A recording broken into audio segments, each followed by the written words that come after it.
Hello, welcome. I see our panelists and our attendees are trickling in. Just going to give it 1 second. We'll get started on the webinar.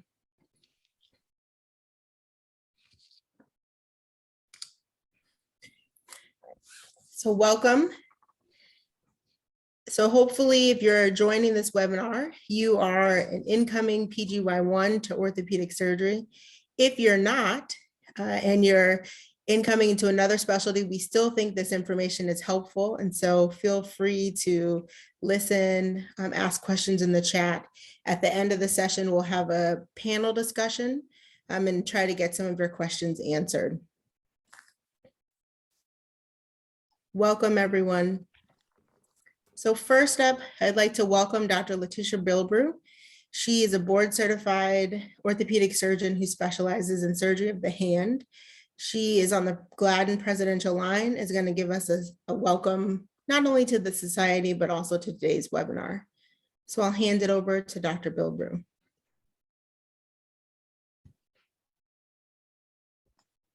You're muted. There we go. Thank you, Dr. Camp, for that introduction, and welcome to all of the incoming interns.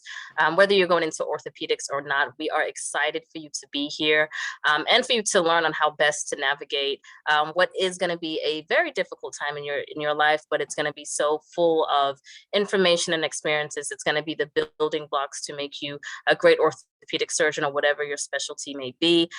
We have multiple societies here that is going to help you to navigate this whole roadblock, obstacles, and journey. So welcome, take notes, and then also feel free to reach out to any of us during the webinar via chat. I'm sure we'll also provide email addresses. We would love to help mentor you all through this whole process.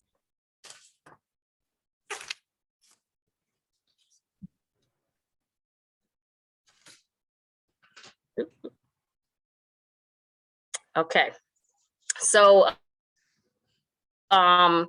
Alicia, you want me to continue with this slide, correct? Yeah, nope, that's fine. Sorry, I was trying to find my unmute button. Mute was easier than unmute. So thank you, Dr. Bilbrew. So the next section, I'm calling it Finding Your Tribe. So one of the best parts of orthopedic surgery is the diversity that we're building and the diversity that we're creating. And through that, there are lots of subspecialty, but also affinity groups. So we wanted you guys to hear about them and to learn about them. So throughout this first part of the webinar, we're going to hear from some of the presidential lines and the key leaders in each one of these groups. So first up is a video presentation from Dr. Ann Rosenbaum representing Ruth Jackson. So she couldn't be here with us tonight, but she did submit this video and I'd like for you all to see it.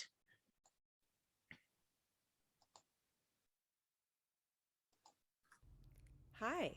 I'm Anna Cohen Rosenbaum, an adult reconstruction surgeon at Louisiana State University in New Orleans, as well as the chair of the Ruth Jackson Orthopaedic Society Education Committee. I am honored to have been invited to talk to you about the Ruth Jackson Orthopaedic Society. Audrey, can you raise the volume on that just a bit? Ruth Jackson was the first practicing female orthopedic surgeon in the United States. The Ruth Jackson Orthopaedic Society was founded in her honor in 1983, and since then we have grown to over 1,000 members. Our mission is to promote professional development of women of all backgrounds to succeed in orthopedic surgery throughout all stages of their careers, and we have developed a wide range of initiatives to help our membership achieve their goals and provide them with support.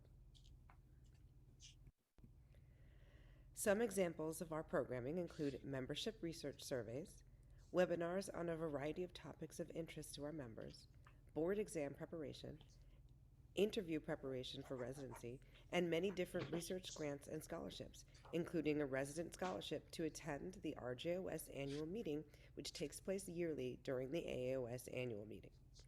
Applications open this fall, so please apply.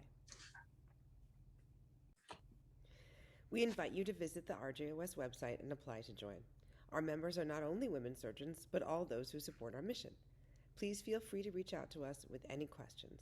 Thank you and good luck on your career journey. Awesome. Next up, let's hear from Dr. Oni, representing the Gladden Society. Welcome, Dr. Oni. Hello and welcome, everybody. It's an honor to be here today. And if you are a rising R1 orthopedic surgery resident, congratulations. This is a very exciting time. I'm Dr. Julius Oni. I'm a orthopedic surgeon and joint replacement surgeon at Johns Hopkins. I'm here today representing the Gladden Society. I'm the mentoring chair. And for the mentoring committee of the Gladden Society, we present a bunch of programs to really support you as a resident. One of those is our mentoring program, which is currently actually been rejigged. So hopefully in the course of this year, as you start your residency, there will be great opportunities for us to match you with faculty members throughout the country who are going to help you on your journey throughout the orthopedic surgery. In lieu of the mentoring program being redesigned, we've actually had a few webinars. We try to have them at least quarterly, where we discuss different topics that are of significance to rising fourth-year students, but also junior residents. So look out for those as we roll out those programming in the coming months. Also, we as the mentoring committee oversee the oral boards, the mock oral boards exam. So once you've gone through orthopedic surgery and you're actually successful and you're in practice, we help you prepare for your part 2 of the boards. But even before you get there, we are currently in the process of creating an OIT program, which Dr. Alicia Kemp is going to be overseeing. And once that comes online, you will be hearing a lot about that. And then last but not least, we have the resident assembly, which has been a great program organized or spearheaded really by our resident members. And those during the past resident assemblies, the discussions have ranged from everything from fellowship selection, how to do well in residency, OIT prep, even though we segmenting that out to really focus on that more recently. But and even things related to health and wellness, career development and job placement, research involvement, and things of that nature. So look out for programming from the Gladden Society with regards to the resident assembly, with regards to the mentoring program, with regards to the OIT program, and certainly when you graduate, we'll still be there for you to prepare you for the boards. So welcome again, and look forward to answering your questions. Thank you. Thank you, Dr. Oni, for the shameless plug about our OITE program. Hopefully we'll get back to that at the end of the webinar.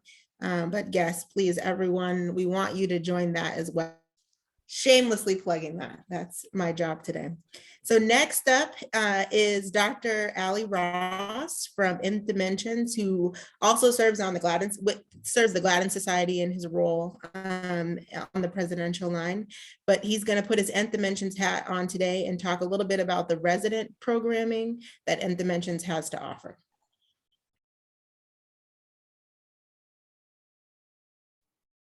Okay, first of all, thank you everybody for the time that you're spending on this call.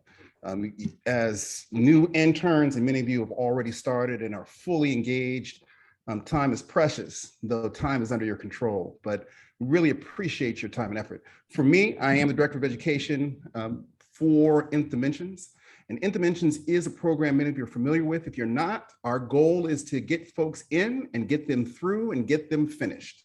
And the goal for us is started with orthopedic surgery. We've expanded to other specialties that are critically low and underrepresented minorities in medicine, as well as women.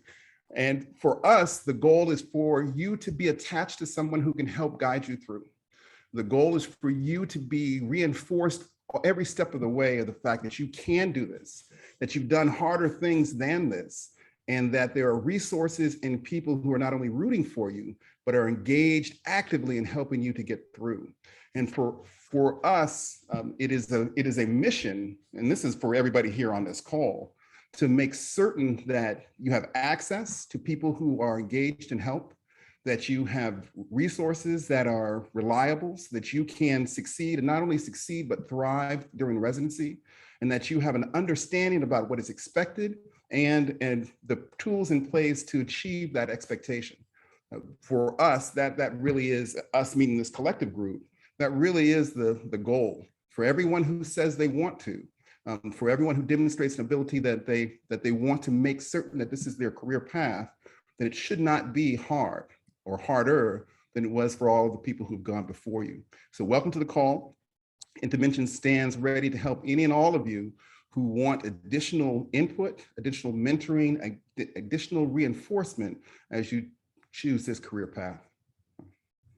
That's it. Awesome. Thanks, Dr. Ross. And we'll hear again from Dr. Ross on the panel and in the talks later on.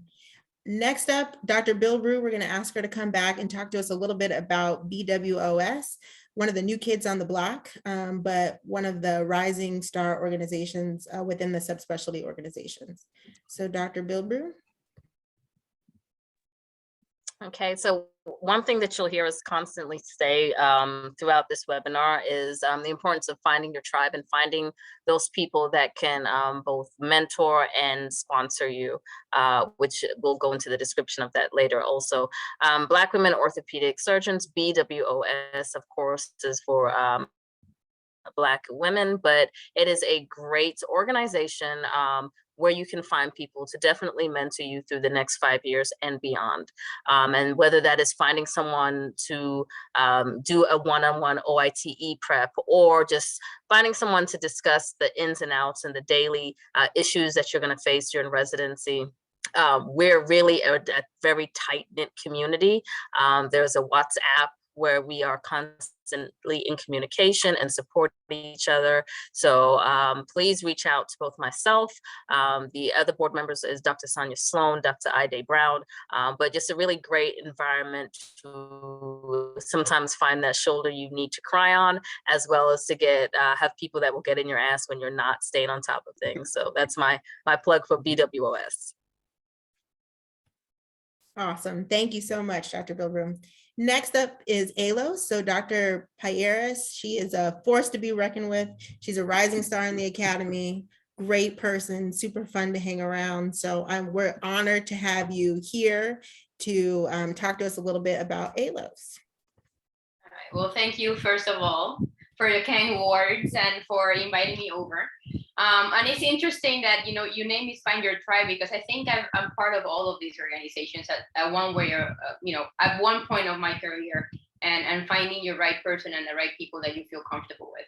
So interestingly enough, I came to Gladden as a med student because it was the first group that, searching to see who looked like me within orthopedics, because not a lot of people look like us, right? And Gladden was that first group.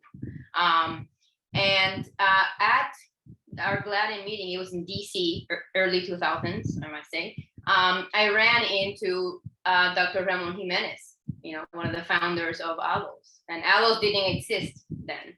And so then through them and through him, then also at Gladden, I'd met with some of the founders and mentors from RJOS. So I'm part of RJOS, I'm now part of ALOS, I've been part of Gladden. And Dimensions also was sort of in the makings when I was already in medical school. And so all of these things I've seen develop over the last 20 years, which is fantastic to see. And obviously I want to be part of all of it. So I wear many hats and in many different places. And so ALOS is the American Association of Latino Orthopedic Surgeons.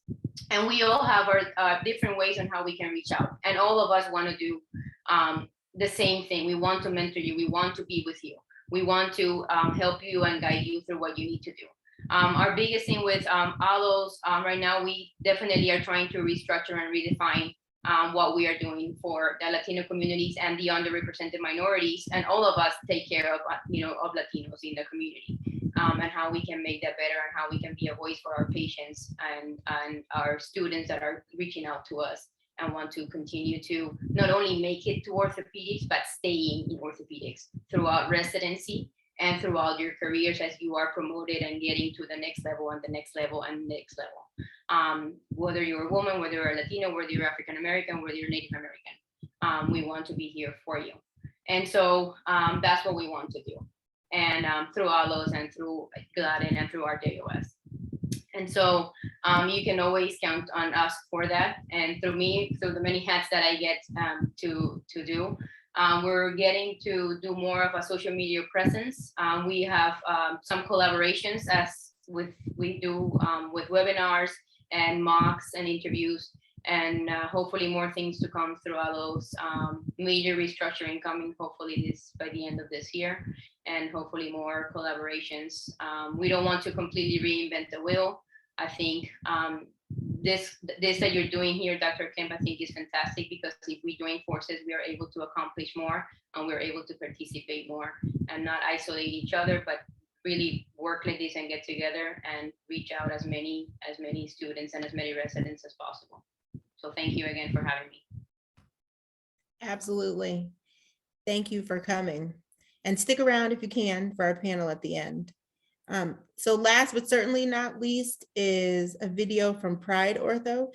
Dr. Carla Bridges is one of the founding board members. She couldn't be with us, but she did submit this video presentation. If we could play that.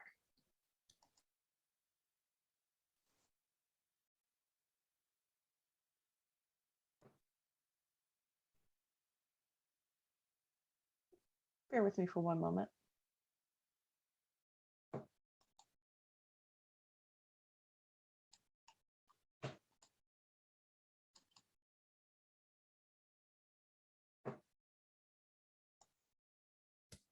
So one of the things I was going to say at the end, but I'll say it now, is we hope that you see sometimes when you're in your training programs, it feels like you're the only one.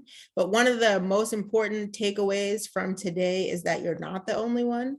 And there actually is diversity among orthopedic surgeons, but you may have to seek it out. And some of these organizations have been around a long time. Some of them are new, but there is someone who looks like you, has your same values out there. So that's one of the key messages and takeaways that we wanted to get across to you today. So hopefully, we're ready to play the video. Hey everyone, good evening. So sorry I couldn't be there live with you all, but happy I could still be here in some way. First off, thank you Alicia and the GLADEN Society so much for inviting Pride Ortho to be with you all tonight. And also huge congrats to everyone on this amazing accomplishment. And I just want to let y'all know that if you focus, listen, work hard, read a lot, and always strive to be a little bit better than you were the day before, you're going to do just fine in residency. So I just want to go through a few slides with you all real quick about Pride Orthopaedics. First off, the only disclosure I have is that I'm the chair of communications for Pride.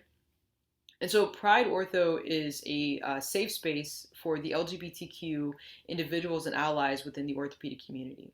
And our mission is to provide our members with mentorship, safe networking, research experience, educational and professional developmental tools, and helpful resources. And Pride Ortho was officially incorporated in New York in December of 2021, and we have attained our 501c3 status, so that makes us officially a nonprofit organization.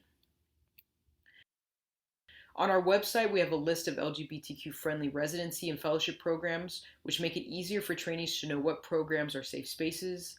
These programs are vetted with a letter of reference from the current chair or program director, from an LGBTQ resident or fellow who attended the program, or from a strong ally. We also have a great list of resources consisting of articles and references with links at hand.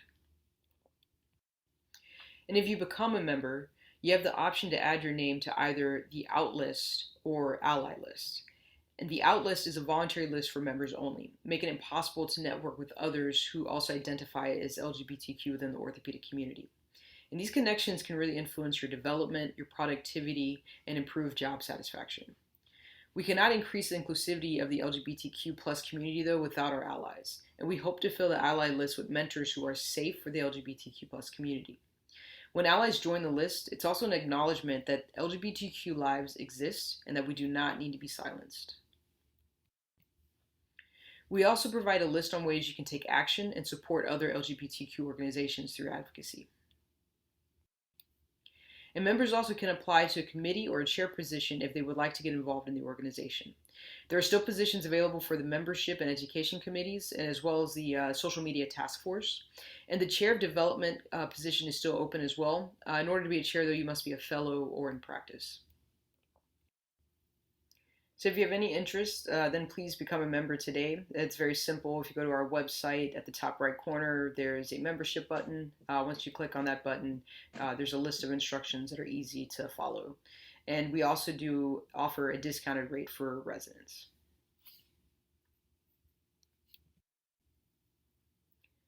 So our goal here at Pride Ortho is to fill the void with belonging for all. So if any of you have any interest, please feel free to reach out.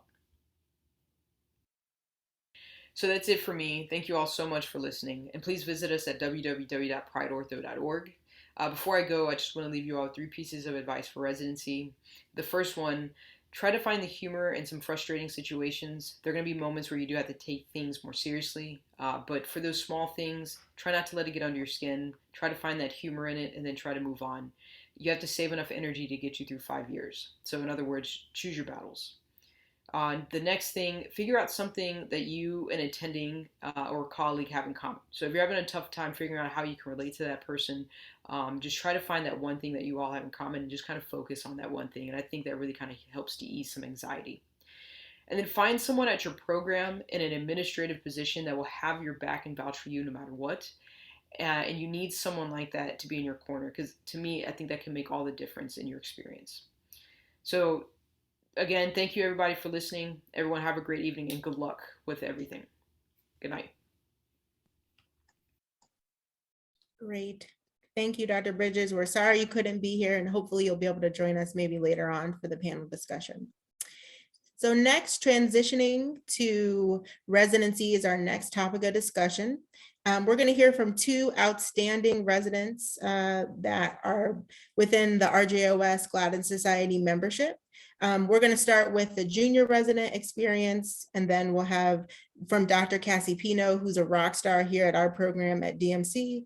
And then we'll talk with Dr. Justin Hicks, who is a rising, actually, I think you are a PGY5 now, who is crazy because I remember when you were a med student, but he's a PGY5 out at WashU who is awesome and is going to share some perspectives from a more senior resident position. So Dr. Pino, if you'd like to go first.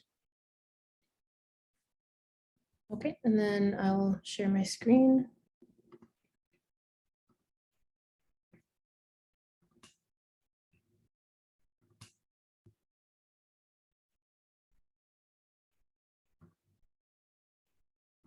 Okay, can everyone see my screen? Okay, so as Dr. Kemp said, I'm Cassie Pino. I'm one of the apparently PGY2s at the DMC. And I'm going to just talk a little bit about some of my experiences as an intern and just a couple of pearls of wisdom that I've gathered throughout my time this quick year. So first of all, this is actually a picture of my first day. I was in the elevator on my way up to start rounds. Very eager, very excited. So one of the first things that happened on my first day, one of our attendings, we did our pre-rounds, we did our x-ray rounds, and then our rounds. And as soon as that was done, the attending turns over to me and says, "All right, Dr. Pino, run the list." And our list at that time was about 40 patients. And my heart just dropped. I was like, oh my gosh, did I remember everything we talked about? Was I doing a great job? What if I fail? They're going to catch my bluff. So the first thing I learned within the first 2 hours of residency is to write everything down.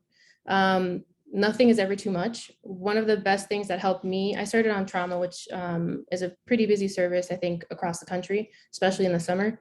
You want to have a really like very strict system of organization when you're taking down notes, when you're on rounds.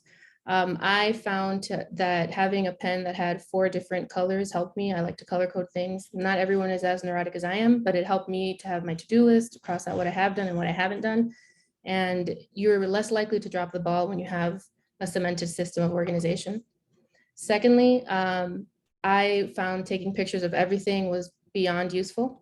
If you're changing the dressings in the morning, take a picture of the wound, make sure that your attendings can see it, your senior resident can see it. When you go see a consult, try to take pictures. If you do a splint, take pictures.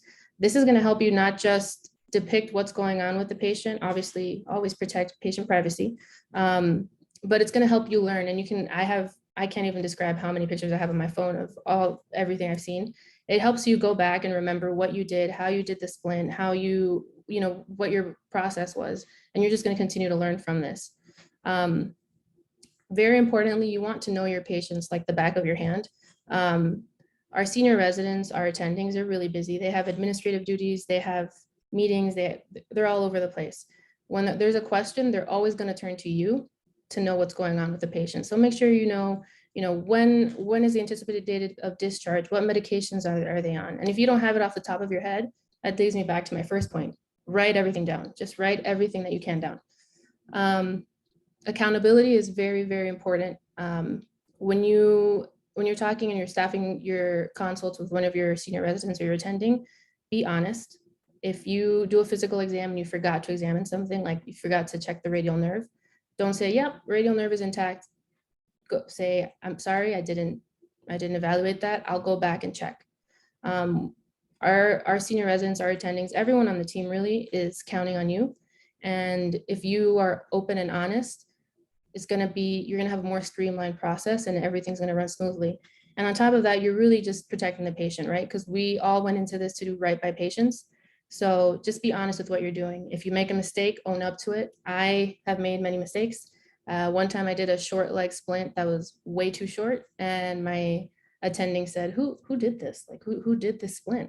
And I raised my hand. I'm like, Dr. Vadia, that was me. And he's like, what are we doing? High tops on these people? This isn't a short leg. So if you're honest, people are going to take it lightly, or hopefully, patient safety, everything's fine. But if you're honest, it's better than trying to hide it and not owning up to it. And that ties into communication. You want to stay in constant communication with your team. Some residents like very precise, very specific information. Some don't want too many details. You'll find your groove with each team member. But as long as you have an open line of communication and everyone's in the loop, it's just going to be best for the patient and best for you guys as a team. Something that I've struggled with was not being embarrassed to ask questions. We're all going in as interns kind of at the same level or at the same expectation, which is not much. So if you have a question, just go ahead and ask. No one's going to judge you for it. Just ask. And again, my whole thing is everything that we're doing is for the patient, right? So instead of spending an hour trying to figure something out, ask what's the best way to put this order in? Where do I find this? Because you want to do the best by your patients and just do right. And one thing that I definitely struggled with was finding the balance with studying. My biggest piece of advice is to find what works for you when you're studying early on. I took a little longer trying to figure that out. If you like doing questions every day and that's how you got through medical school and you like making Anki cards, start doing that from your first day. And even if it's just 5 questions a day, do those 5 questions a day, make your flashcards, go on about your day. If you're a morning person and you start early, get your studying out of the way before you go to work, then you have your afternoon relatively free. The earlier you start cementing those habits, the better it's going to be for you in the long run. And the longer you wait to set it up, it's just going to be harder, and you're going to be too tired. And just try studying as early as you can. These are just some general study resources you can use. I've always loved Netter's Ortho Anatomy. I think it's a phenomenal book. It's tiny. I use it all the time, even when I was seeing a consult and I wasn't sure if what I was evaluating was correct. Great resource. When you're on trauma, the Handbook of Fractures is phenomenal. It's like a mini Bible. some would say. Great book. My textbook that I use most religiously is the AO's Comprehensive Ortho Review. So this book is pretty, I think it's pretty, as the title says, comprehensive. My technique that I started doing was I'll read the chapter for the service that I'm on. So when I was on joints, I read the joints chapter, like that entire chapter. And I did questions throughout that rotation. When I was on peds that I just finished, I did the peds chapter. And that helps you kind of stay accountable and stay on top of your studying. If you like questions, Ortho Bullets has some questions that are pretty useful, and Res Study is also very useful. So again, try to find what works for you, start doing it from the first day, and then continue from there. Another thing I really struggled with was balancing work and then life outside of work. It's really easy to neglect things that are important to you. So if you have any hobbies, like I love jujitsu, I stopped doing it. And I don't recommend that. I think that you should give yourself one thing a week that you enjoy doing and make time for it. Even if it's 30 minutes, if it's an hour, it helps you stay, like, be yourself and stay sane, because the hours are long. Some days are really tough, and you want to do something that really fulfills you outside of work.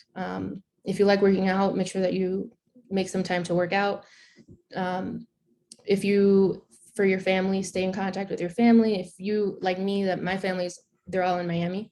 I try to FaceTime them as much as I can, and that helps. You can tell them your stories, you can tell them some of the crazy stuff that you've seen, and just staying in contact with them. This is like a really long, I think it's a long journey, and some of the days are really hard. So you want to make sure that at the end of the day, all of this is wonderful, but nothing is worth it without your loved ones. So make sure you make time for them whenever you can. And this is just something I included so you can see the ups and downs of residency. So on the left, this was the day before, and I got this page saying, patient is irate, walking into the hall, demanding to see a doctor. His leg is in pain. He states that if he does not see a doctor, he will start destroying things. So as an intern, I'm like, oh my gosh, what am I going into? Am I about to get punched in the face at work? Like, what's going on? And I went over there. I let my nurse practitioner know safety is very important. I let her know what was going on. And I said, if we need to call security, no, we'll have to escalate it. But at the end of the day, what that patient wanted, he just felt like no one was paying attention to him, like no one was listening to his concerns. I ended up sitting with him for 45 minutes just to hear him out, and nothing happened. He didn't break anything. He didn't even raise his voice. He was just stressed out and scared. And that drives the point home of, remember that all of your patients, that's someone's family member, that's someone's aunt, their titi, their cousin, their best friend, and they're more than just a fracture or a pathology. Always keep that in mind, because sometimes they just want to be heard. And they can be angry, and they can be making your day a little bit harder. But if you keep that in mind, I think your days will be a lot better. At least for me, it helps a lot. And then on the other side, I thought it was hilarious. I was having a rough day, and my friend she's a second year ED resident, to let me know that we had a proximal humerus fracture, this is the page that I get. And it just made my day. I started laughing hysterically. And those are the ups and downs of residency, right? You'll have a day that you're scared you're going to get punched in the face, and then not always. Nothing happened. It was fine. And then other moments that you just can't stop laughing because it's just ridiculous that someone would send you a page like that. So enjoy the roller coaster that is residency. It's tough, but it's great. And finally, just as a summary of everything I've said, one of the biggest things is set up a study routine early. Whatever works for you, try to figure it out in the first couple of months and then stick to it. Consistency is, I think, the best thing in life. So if you stay consistent to what you're doing, you'll go really far. Every patient that you encounter think of them as like your loved one, and you'll go above and beyond for them. And I think their outcomes are much better when we show them that we care. Make time for yourself, because it's, like I said, some days are tough, some days are fine, but do things that make you happy outside of work. Like my best friend says, you can't pour from an empty cup. So take time for yourself. Lean on your co-interns. In this picture, they're carrying me because I'm 5'1", I'm the shortest one. But lean on them, because there's going to be days that you're just frustrated with how many consults you have or what's going on, and they'll lean on you. And always have each other's backs, because these guys are going to be, or girls are going to be, hopefully some of your closest friends, and they've become kind of like extended family for me. So make sure that you have each other's backs. Everything you do in the hospital, everyone you encounter, treat them with respect. not just because you're going to get something out of it, but because it's the right thing to do. So there's nurses that are on the floor that have been there for 15, 20 years, and they know so much. And every encounter that you have, you can learn something from someone. They've taught me how to put stockings on in a smooth fashion and not fumble all over it in the OR. They've taught me, how to put orders in. So anything, you can learn anything from anyone. Just treat everyone with respect and kindness, and you'll just see your blessings continue to grow. And I personally, this is something that I practice that I hope everyone continues to do or starts doing. Side note, I'm a very big fan of Big Sean, and he had this interview with Jay Shetty, I think about like a year and a half ago, and they were talking about the power of the mind and how your words affect your thoughts and your thoughts affect your future and essentially like form your life. And instead of saying, I have to do something, start saying, I get to do something. So when you're at 2 a.m. and you get 3 pages back to back about a patient denying labs, they don't want to get their labs done, they don't want to get poked again. Instead of saying, oh my gosh, I can't believe I have to deal with this. Tell yourself, I get to do this, right? Like you get to put a splint on for the 4th time because the patient wasn't comfortable. You get to wake up earlier and study about syndesmotic injuries. You get to go to the OR and stay there until 8 o'clock at night. You have this amazing opportunity to be an orthopedic surgeon. And everyone that's on this chat knows that it's more and more competitive every year. There's so many people that are dying to be in your seat. It is a privilege and honor and the dream of my life to be in this profession. And I hope you guys feel the same way. So you get to be an intern. It's the best thing ever. It's tough, but it's phenomenal. And ortho is thebomb.com. And I hope you guys continue to feel that way. If you have any questions, I'm willing to answer anything you have. Thank you, Dr. Pino. Save your questions, put them in the chat. We'll ask them at the end on the panel. Thank you so, so much. You can see why she's one of our superstars. So next is Dr. Justin Hicks. So he's going to give you a perspective from the kind of upper level resident perspective on how to start strong and successfully navigate residency. All right. Thanks everyone for having me. Good evening to everybody. I'll just give a brief introduction. I am Justin Hicks. I'm a 5th year resident here at WashU Orthopedics. I am part of the pipeline. I'm an Infant Mentions alum. I did OSI in summer of 2014. I'm also a GLADN member and a resident board member. So hopefully we can get you guys some good pearls to get started off strong. First off, just want to say congratulations. You made it to intern year in the best field possible out there. So congrats on that. Please take all these talks today and all the advice and pros that you get to heart. Hopefully we can provide all the tips you need to get off and get started strong, and also finish strong. Here are some of the topics that we'll cover briefly today. First is imposter syndrome. Imposter syndrome is, I would say it's normal, especially at this point. We've all been there. You're not going to get exposed. You're definitely not a fraud. You have to remember that you are accomplished. You earned this. Orthopedics was not something that was just given to you. You did this. Again, you've matched into the most competitive field and you are supposed to be here. On the other end of imposter syndrome is overconfidence. So we definitely don't want you to be overconfident and, trying to do things that you're not supposed to do or you don't have the skill level for yet. So definitely having a level of humility. You are the lowest on the totem pole. We all started there. You won't remain there. You did not go to orthopedic medical school. You went to medical school. So residency is all about learning orthopedics. You have the ability to learn, and that's why you made it here. I think another important component is developing a strong support system. This is important to establish before you run into any obstacles, landmines, or fires. These should be attendings, different mentors, hopefully at your home program. But I also think that you all should have junior and chief resident mentors as well, because they're down, in the trenches with you and they can provide you advice about how to avoid those landmines.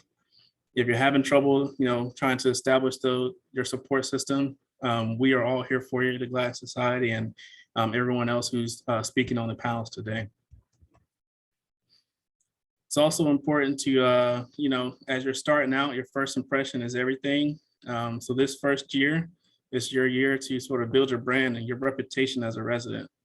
How do you do that? You have a positive can-do attitude, you work hard, you're reliable, and, you're just always knowing that you have to be better and have to do better. Why is it important to do this? I have, a couple of stories, many stories that I can tell you. One that comes to mind is the story when I was the general surgery trauma intern on the floor. I was rounding on my patients, and I always did extra because I knew, at times I could be looked at differently because I'm a Black male. So, I'm rounding, the nurse calls my chief resident, and basically they're telling the chief resident that I can't be found on the floor, I'm not doing any work, et cetera, et cetera.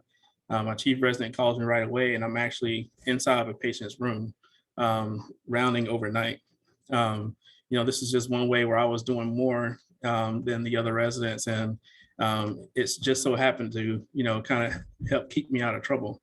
This is something that I started as an intern, and by the time I was a 2 working in the ED, my program director receives, multiple complaints about me in the emergency department. I've already built this brand and sort of reputation of being a reliable, hardworking resident who kind of has a, sort of laid back, unconfrontational sort of personality.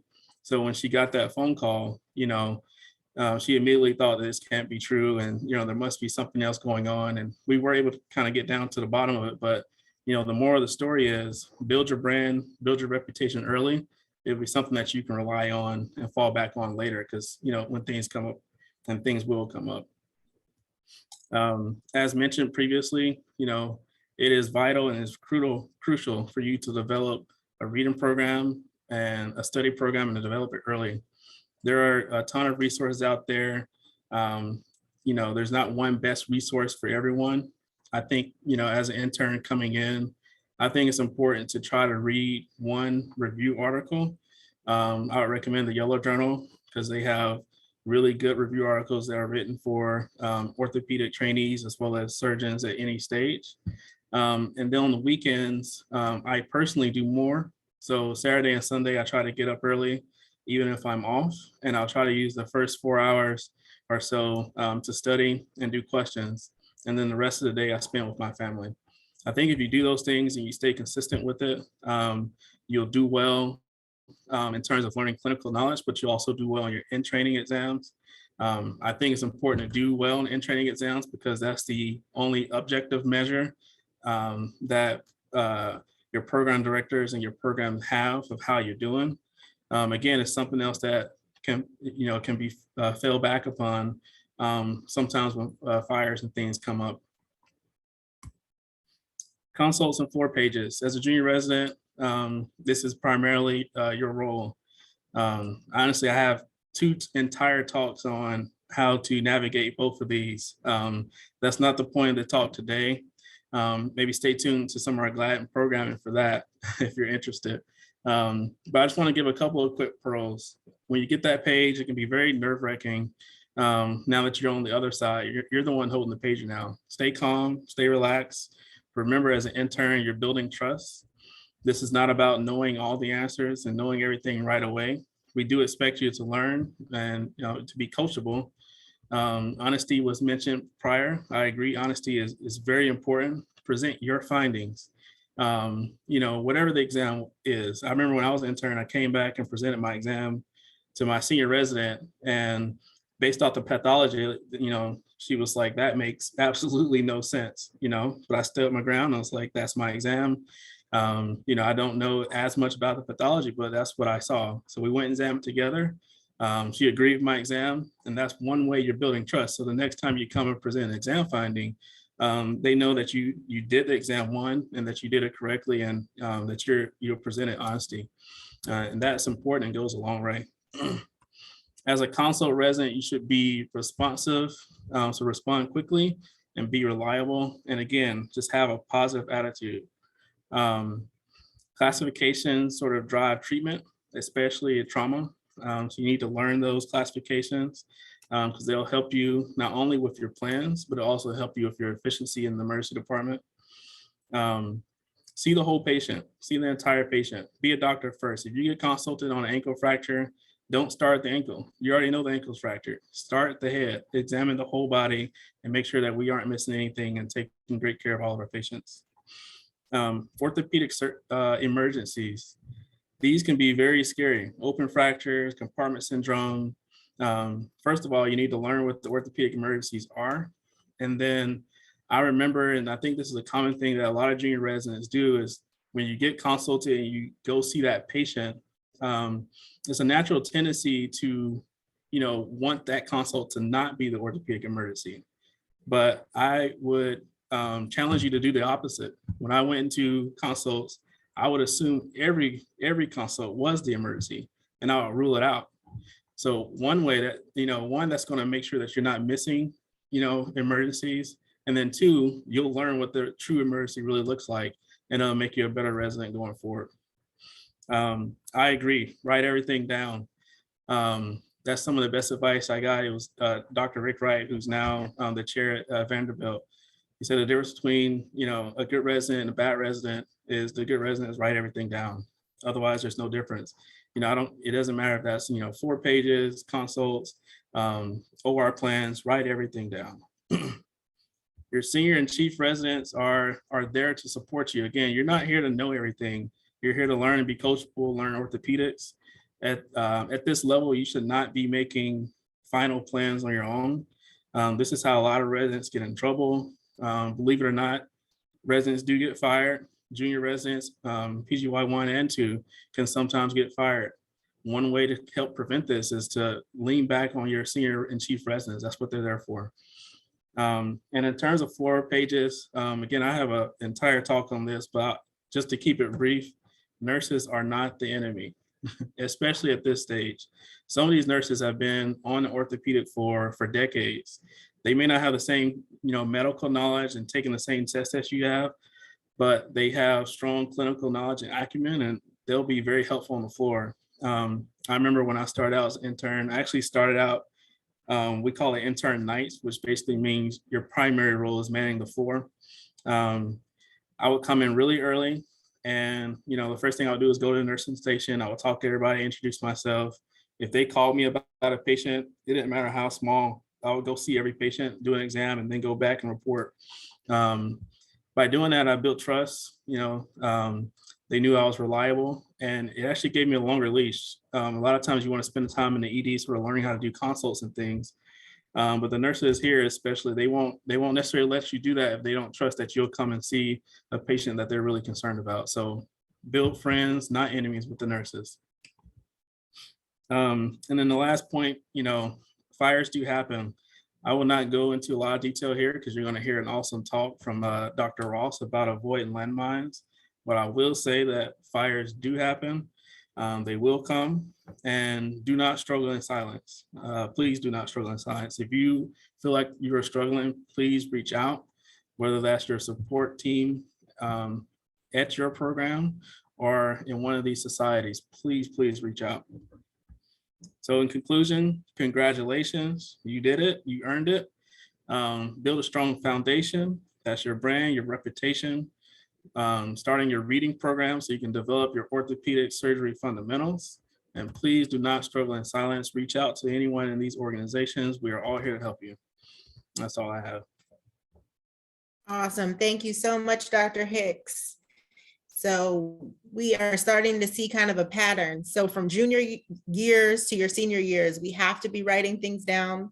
We have to be honest.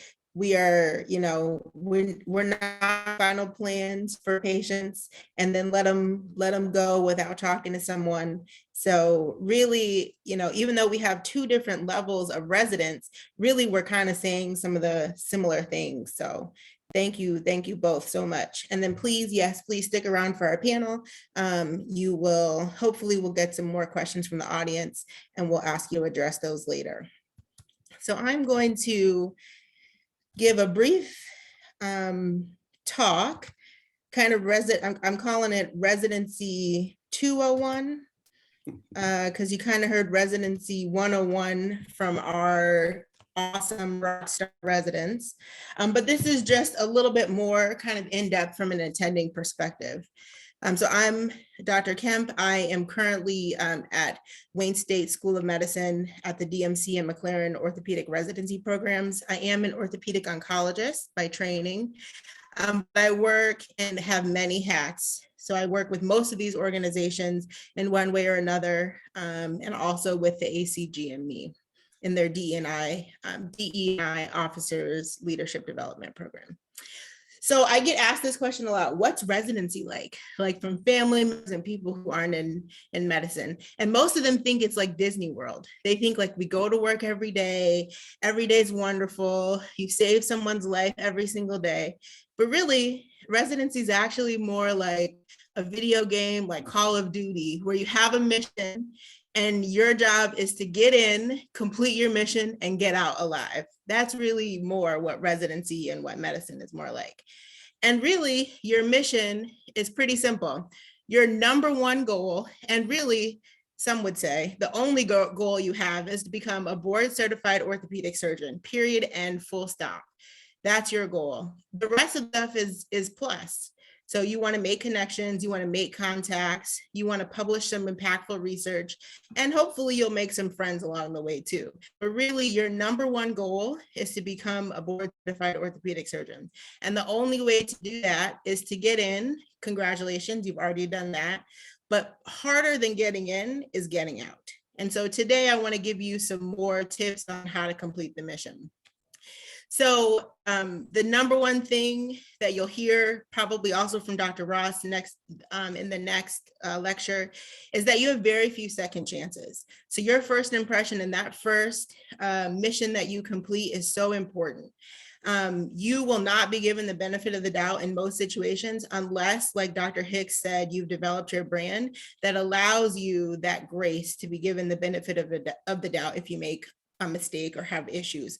And mistakes are normal. We all are going to make mistakes, right? So in order to get that grace, you have to start strong and you have to work really hard right from the very beginning. And remediation is subjective. And in order to get through a remediation program, you have to have support. So that takes having a strong brand, being someone that people can really invest in to complete the remediation program. And again, all of that requires support. So the first thing you do is don't forget what your mission is. Every time you go to work, your mission is to become a board certified orthopedic surgeon. So with that, rule number one is first impressions last forever. So the hard truth is that really most of us have already made our first impression. The first time you interviewed, the first time you communicated with the program, the first time you toured the hospital, all those first impressions have already been made. And from now on, you're just building on that impression, being judged constantly, and the playing field may not be even. There are some relationships that you may not even be aware of, that other residents may have with program directors, with chairs of the department. They may be relatives of people and you don't even know that. So when you're going into these situations, just know that the playing field is not going to be even. So there are certain things that you can do to help yourself rise above and to be successful throughout the program. But really, there's no substitute for impeccable clinical knowledge and developing your technical skill throughout your training. Those are the ways that you get ahead. Those are the ways that you help to level the playing field. So this is from Amy Cuddy, who does a lot of information on imposter syndrome, and she talks a lot about snap judgments. But basically, people, when they meet you, they answer two questions, often before even talking to you. When they look at you, they say, can I trust you? And can I respect you? And 90% of the way they feel about you is based on these two traits. So we as doctors have the privilege of wearing white coats, and that helps confer a level of confidence and trust in us. So making sure that when you're building your brand, you're keeping this in mind. All the things you wear, all the things you do, all the things you you develop and you say about yourself when you're around other people. All of those things go back into building your brand. I often go back to the guy in the Bentley truck. So what does this man in the Bentley truck, what do we know about him? We've never met him. He hasn't said any words to us, but some of the things that students often tell me when I ask them to tell me 3 things about the guy in the Bentley truck is they tell me he's smart. They tell me he's rich. They tell me he's, must have a great job. And all of those things are assumed because of what we know about the Bentley brand. When in reality, he could be a chauffeur. This could not be his car. He could just be sitting in it. He could be the valet that's parking the car and has never had a relationship with this Bentley truck. But because of the things that Bentley has done to define their brand, when we see someone in a truck, we automatically assume things about them. So that's how you have to be. When you're creating your brand and you're working with your colleagues, you have to make sure you embody those things that you want your brand to represent. So just like Dr. Hicks said, you want to be known as the smart resident. You want to be known as the dependable resident. You want to be known as the resident who always makes 90th percentile on the OITE. And that way, when people are talking about you or things are coming up, they'll think to you first, and that's because of the brand that you cultivated for yourself. So again, what's your brand? Well, it's the 3 things that people say about you when you're not in the room. So that's smart, intelligent, hardworking. Those are the things that you want to exude, because right from the beginning, if you start to build your brand, later on when opportunities come or things happen, people will think back to the brand that you've created, and that will be the driving force of how they think about you. And so what are the landmines? So what happens if you're not able to build that brand? Well, then you definitely need to find your allies. You have to find your allies in the program, and you have to develop a strong plan to counteract any negative feedback you get. When you do get negative feedback, you got to be on it. You got to be on it from day one. You got to be addressing it. You got to make sure that you're counteracting it, and you want to execute. There's nothing worse than making the same mistake twice, except for maybe making it 3 times. That's the worst thing you can do. Once you get negative feedback, put your plan in action and execute, and then going forward, be consistent. And just like Dr. Hicks said, don't isolate yourself. Don't suffer in silence. And that's a lot of what we'll talk about in the rest of this lecture and with Dr. Ross. So I always think about Olivia Pope. When I think about who's well-dressed and who's building their brand, she really embodied kind of brand building for me. Appropriate attire is part of that. So in my clinic, it kind of varies. I like professional scrubs, quote unquote, professional scrubs like figs. So if you show up, have your white coat with you, match your attending's attire. If they are in business casual, then you should be in business casual. If you're on trauma and they're in scrubs, then perhaps that's a place where you can be in scrubs. Subtle jewelry, tidy hair, those are all things that go into brand building. So think Olivia Pope. So rule number 2 is be confident and be well prepared. So we already talked about imposter syndrome, so I'm not going to go into a lot about what it is, but just know that imposter syndrome is this mantra that we've created to kind of explain away some of the attributes and attribute them to luck. But really, just like Dr. Hicks said, you deserve to be here. Don't let imposter syndrome rob you of your joy. You have put in the work, you're here for a reason, and you deserve to be here. So get comfortable speaking about your success. A lot of building your brand and being a great resident is getting comfortable speaking up, getting comfortable at answering questions, getting comfortable, saying what you think, giving your plan, and standing by your exam or your plan or whatever it is. So really practice speaking up and getting comfortable. Some of the, this is an nth dimension slide, but the things that get you off the interview list onto the rank list, right, are the same things that are going to get you to be successful in your program. And most of them, 4 out of the 5 of them, are the soft skills. They're how you interact with faculty, how people perceive your personal skills are, your interpersonal skills are, how the house staff interacts with you, and what impressions the resident made. And then way down on the list are the objective measures, things like step 1, how you perform on the OITE.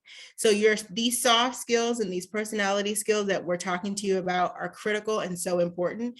And they are the things that can help you sink or swim. And so really mastering those are super, super important. So be prepared. So for every single rotation that you go on, you need to get a sign out from the previous residents. You need to call the resident that was on the service, either in your class or a class above you, and ask them, hey, what did Dr. Ross like? What did you do? How did you prepare for his cases? And then you need to be reading, and then you need to reread what you read. So I don't care what source it is. There are lots of great sources. Some people like other books rather than, some books rather than others, but you need to be reading. And when you approach a patient, think of them as your own. So the best residents on my service are the residents who take ownership of the patients. They take responsibility for rounding on them before we round. So that's called pre-rounding. That's a thing of the past, but pre-rounding is a good thing to do. A lot of residents don't do it now. But when we walk in the room and you're just as surprised as I am about something that happened overnight, that's a bad thing. I don't think highly of you after that, because really these patients should be just as important to you as they are to me. And then ask and solicit feedback. And when feedback is given, make sure you listen and try to incorporate it into your everyday life. One of the things, like Dr. Hicks said, that you can control is the orthopedic in-training exam. So that's the OITE. And I always put this slide, and people don't believe me. Don't believe the hype. People will tell you as a PGY1, the OITE doesn't matter. It matters. It is one of the only objective measures that programs have to actually rate and figure out where you stand among residents. So your goal, even as a PGY1, should be to at least get 50%. And then every year you should be trying to improve. How do you do that? Well, the same way that you master step 1 and step 2, and the way you'll master step 3 is to do questions. You're not just reading, because reading is passive learning, but questions, active learning, SAE, old SAEs, res study, ortho bullets. Res study is made up of old OITE questions, but there are old OITEs out there floating around, and those are ways to get access to lots of different questions. And then, as both residents have said, create a reading plan. You should be working with people at different institutions to see how they are doing it. How are the people at WashU studying? How are the people at the DMC studying? And making sure that your reading plan is similar to theirs. Be open, share information, and try to get as many questions as you can. That's the only way to do well. It's questions, questions, questions. So the expectations of you as a resident will be that you'll see consults, learn how to prioritize, right? You don't want a compartment syndrome to sit overnight while you I don't know, adjust the splint on someone who's nicer to you, right? So you want to learn how to prioritize and try to improve your efficiency. So as you're writing things down, you'll use shorthand instead of writing long sentences. And always, always, always be courteous. There's just no excuse for being rude, and it will be a mark against you that it'll be difficult to overcome. So always, always, always, as you work with consultants, be courteous. And really, documentation. For the rest of your life as a doctor, you will be completing paperwork. That's just it. So if you're dictating for your attendings, or you're dictating as a resident, make sure they're done on order, on time. Make sure that your attendings don't have to call you to do your discharge summaries or your surgery dictations. Those are little ways that people think of you as a professional if you're always on top of those small things. And case logs are so important. Case logs are the ways that the residency programs get graded against each other. So if you are the resident that always has their case logs done, always has their dictations done, they think of you as more professional, and those are ways for you to set yourself apart and be seen as one of the residents who are, exceeding. And if you're the resident that scrubs into, 200 PEDS cases by the end of your third year, only because you've actually logged your cases throughout the year, people are going to think that you're knowledge base is bigger, right? Because you've done more cases and you can demonstrate that objectively. So really staying on top of your case logs early is a way to not be on your program director's radar and to stay ahead of your co-residents. So we talked about soliciting feedback. So you should solicit feedback early and often. So at least halfway through and at the end of every rotation, you should be having a discussion with your attendings about how you did on the rotation, ways that they feel like you could perform better, and things that they think that you can do well or things that they think you did not do well. And then make sure you're documenting your progress. So when you meet with Dr. Harrington, you say, thank you so much, Dr. Harrington, for the feedback that you gave me. I really enjoyed your rotation and I'm going to continue to work on XYZ as we discussed in our meeting.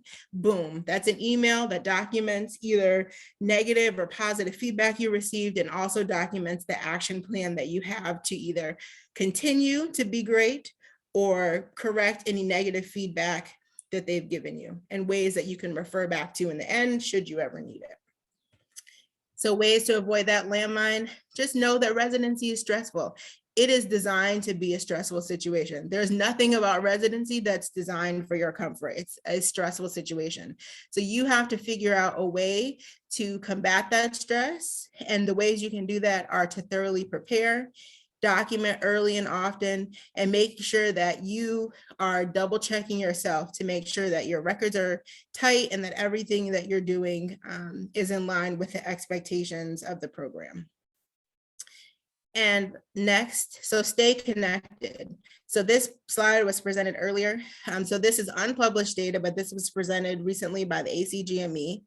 And residents absolutely get dismissed. And although residents are a very low population, African-American residents are a low population, are greatly overrepresented in the number of residents who are dismissed. And why is that? Well, it's for a lot of reasons. Most of them subjective, a lot of them not objective, but the things that we talk about today are ways for you to combat that. But if you get flagged as one of those residents who are at risk for dismissal, that's not the time to go underground. That is the time to connect in. You have to connect with either someone here at Gladden, someone in RJOS, someone in Pride Ortho. You have to rally your troops and you have to stay connected. You have to start galvanizing the troops and start getting ready. So staying connected is crucial, crucial, crucial. So you'll get, formal and informal feedback. The informal feedback comes in ways through like the resident review committees. You can get what are called write-ups, which are emails or things that, staff in the hospital see and they can add to your file at times. They're communications from your program director. So those are, once those start to come in, the bell in your head should go off that says, hey, I need to make sure I have a plan to counteract this. This is an early sign that something may be happening or something may be forming against me. So this is the time to not isolate myself and to reach out and to make a plan to start counteracting that negative feedback.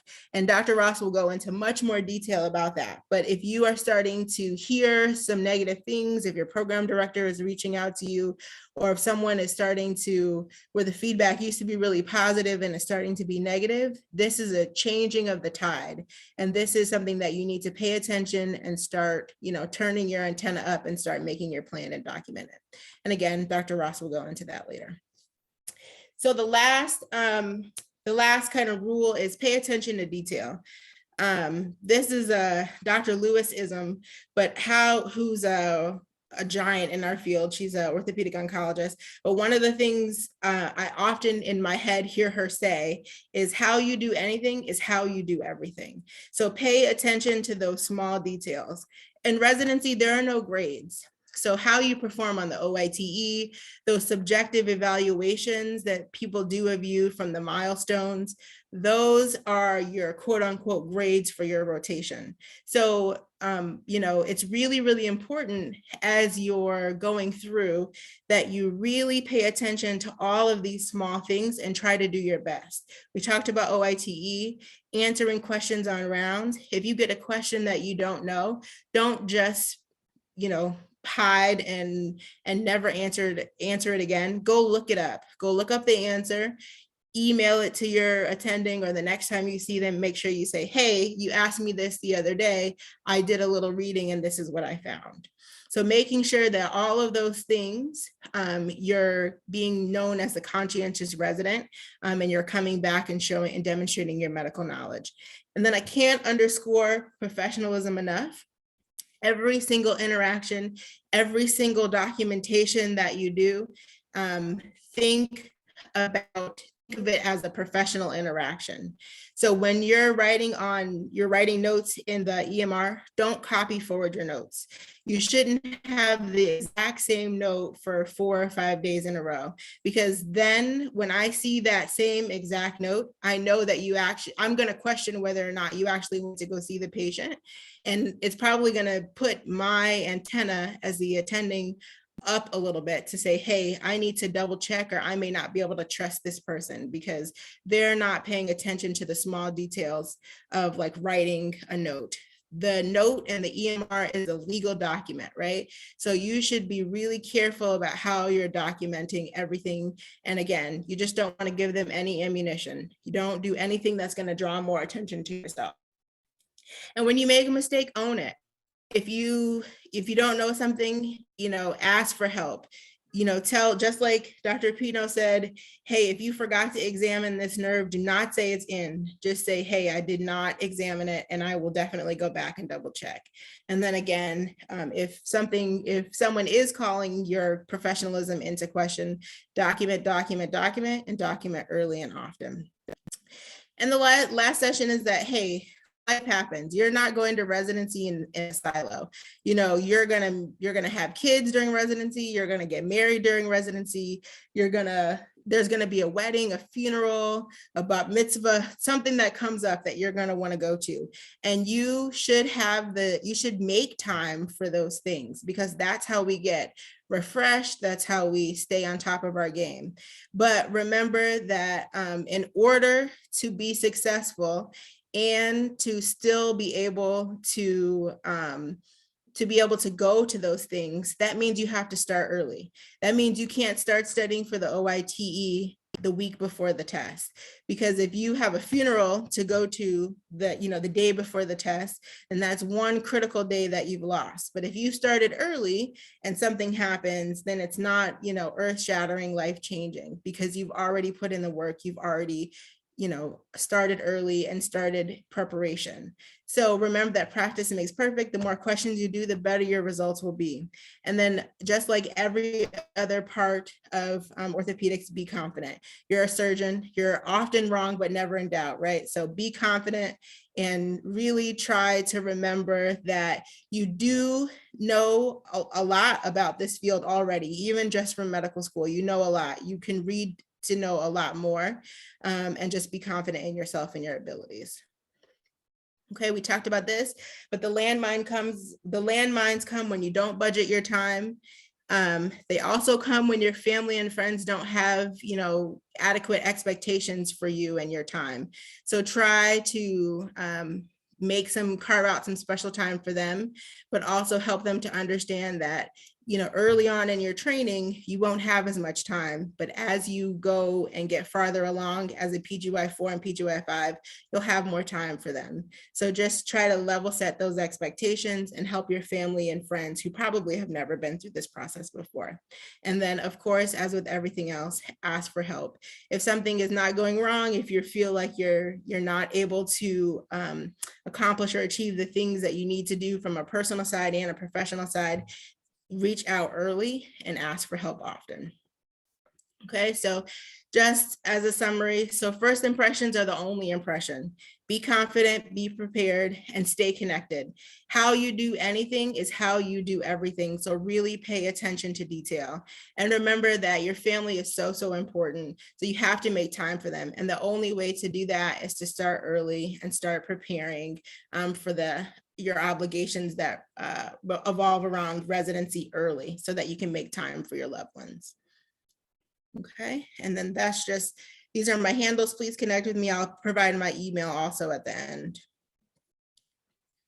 So the drum roll, and I want to introduce Dr. Ross next, who's really, he probably would say an expert. I would say definitely an expert in helping people navigate through difficult situations in residency, because the reality is everything is not going to be perfect. You're going to have hiccups in residency, and we have to learn how to navigate them. So I want to hand it over to Dr. Ross.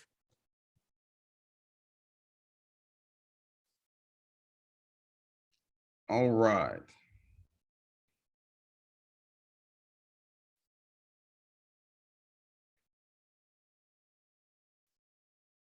I cannot tell what you guys are seeing.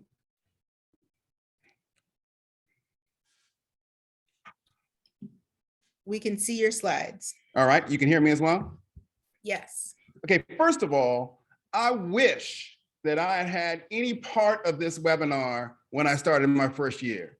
I know for those of you who are on this call who are starting your first year, there's a ton of information that's coming at you. Some of it may feel overwhelming, but man, the incredible golden tickets that have been handed to you this evening are phenomenal. So for me, I'm going to try and navigate through all the stuff I thought I was going to say that I don't have to say anymore. All right. That's already been reinforced. There's a couple of concepts that you're going to have to start with, and you've already heard them. You have to begin with the end in mind. You have to recognize what you have to do and what are the best ways to do it, okay? You want to prepare or to decrease your risk of being somebody who's reprimanded or remediated or dismissed, okay? This is part of philosophy for interventions that echoes some of the things that you're going to do when it comes to feedback. There are two things that are critically important in making certain that you are not someone who's targeted. One of them is feedback, where you're interacting with anybody who you're asking them how to do it, show me, let me, and then setting an expectation for your success. And the other is mentorship. We'll talk about that in a second. We've already celebrated that you've made it. For some of you though, COVID-19 has limited or altered your clinical experience. For last year and this year and maybe even next, a number of you have not had as many touches with clinical things as people who have come before you.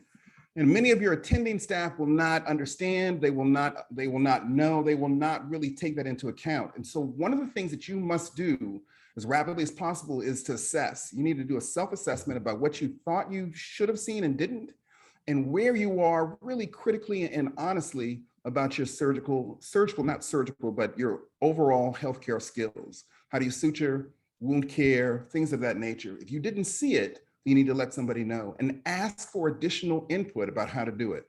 But the self-assessment is important, and we'll talk a little bit about that in a second. You got to be prepared.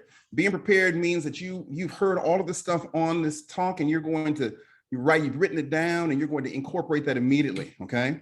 There is a ton of information that comes at you like a hydrant. It really does. And so how you manage that information is important. And one of the things that helps is kind of having an understanding about your personality and how important it is. This is from the work from a group of individuals for the AOA, part of the JRGOS series from the AOA. And it really talks about what are the qualities of high performing residents, really. And one of them is team leadership and actually team participation. As a first year intern, you're not going to be a leader, but man, you are going to be an influencer in a ton of different ways. You've heard them discussed by Drs. Hicks and Pino. How you perform on the wards helps to shape the team's impression of you, but it also helps to smooth the team's work during the course of the day. You can make it easier for everybody. And by doing that, you influence the entire day for the rest of the team. And ultimately that becomes leadership quality. You got to be calm. If you're not a calm person under pressure, then you got to figure out a breathing technique. You need to pinch yourself, bite your lip. You need to go away to your happy place, whatever it is that you need to do. But one of the personality traits that is associated with high performing residents, calm under pressure. Now, these are the terms that I tell myself. This is Dr. LaSalle Fall, who is an icon in surgery through Howard University. And his saying was equanimity under duress. And I didn't even go to Howard. Right, but I rotated there one semester. I heard him say it, and man, I've been saying it to myself ever since. That equanimity under duress, the ability to still think and plan and work when things around you are falling apart. All right, we already heard this one: confidence. You exude confidence. Now, this is not the same thing as being confident. All right, it just means that however you're looking, people assume that it's confidence. And there are ways that you can assume that. There's a study and actually a TED Talk by Amy Cuddy, who was mentioned earlier, that talks about how posing, how you stand and how you reinforce your stance with mental affirmations can help you exude confidence for a brief period of time. And you can practice that. You can stand in a Superman pose. We do that sometimes through Interventions in our BioSkills workshop, where you stand in a certain pose and tell yourself that you've got this, you can handle this, you're worthy, you have value, you belong here. And for a short period of time, that sense of those things being true is heightened. These are things that you may have to do to exude confidence, even when you're not quite as confident as you hope to be, all right? Working hard and smart. One of the things that makes it better for you on the wards is to figure out what's essential and figure out what isn't. And the things that are essential, you can ask somebody, but it really comes down to, do I need to get this done right now or later or ever? If you need to get it done, then you unequivocally, unambiguously know that you have to get this thing done, that's a hell yes. And that needs to be on the essential pile. If it's not a hell yes, if it's like, it would be nice if I got this done, it would be okay. Somebody might think that it looks good if I got this done, it's a no. There's no lukewarm yes, all right? It's either essential or it's not. And if it's not, then it's a no. And what happens a lot of times, we do things because we think people will perceive us differently instead of doing things because we are choosing that particular work at that particular time because it's important. Forget about how people are looking at you. Do the things that are essential and say no to everything else. Now, you will have to alter what is essential during the work course of the day. One of the things that gets people overwhelmed fairly quickly is thinking that everything is important, and it isn't. Everything is not important or doesn't have the same level of importance. Find somebody who can tell you, who can shape that prioritizing for you, but make it happen, okay? There's a quote by Mark Twain that talks about, if your job is to eat a frog, then you should do that the first thing in the morning, right? And this really the concept of eat the frog is, if you got tough things that you need to do, get them out of the way. Now you have to balance. There are some easy tasks that you must do early too, because they're essential, but get this hard stuff out of the way, the stuff that you don't like, the stuff that you're not good at, the things that you are struggling to kind of find an equilibrium with, knock them out early. Spend your energy early on those things, even though they may be small. Ultimately, that will be the majority of the work that has to happen during the course of the day. Eat the frog. Do the hard things early. Make sure that you prioritize them correctly so you can get them out of your way. Okay? Sleep. There is a culture in orthopedics in particular and surgery in general that says that sleep is not essential. In fact, there has been and continues to be this idea that I can do without sleep. And so we talk about people, I stayed up 3 days. Well, I stayed up 4 days. We have those stories of being continually awake in order to perform activities, particularly clinical activities. But sleep is such a critical part of your ability to function during the course of the day. And the fact that we sacrifice sleep is criminal. And for someone who may actually be under scrutiny, it's the worst thing you can do is to sacrifice sleep. And we do that.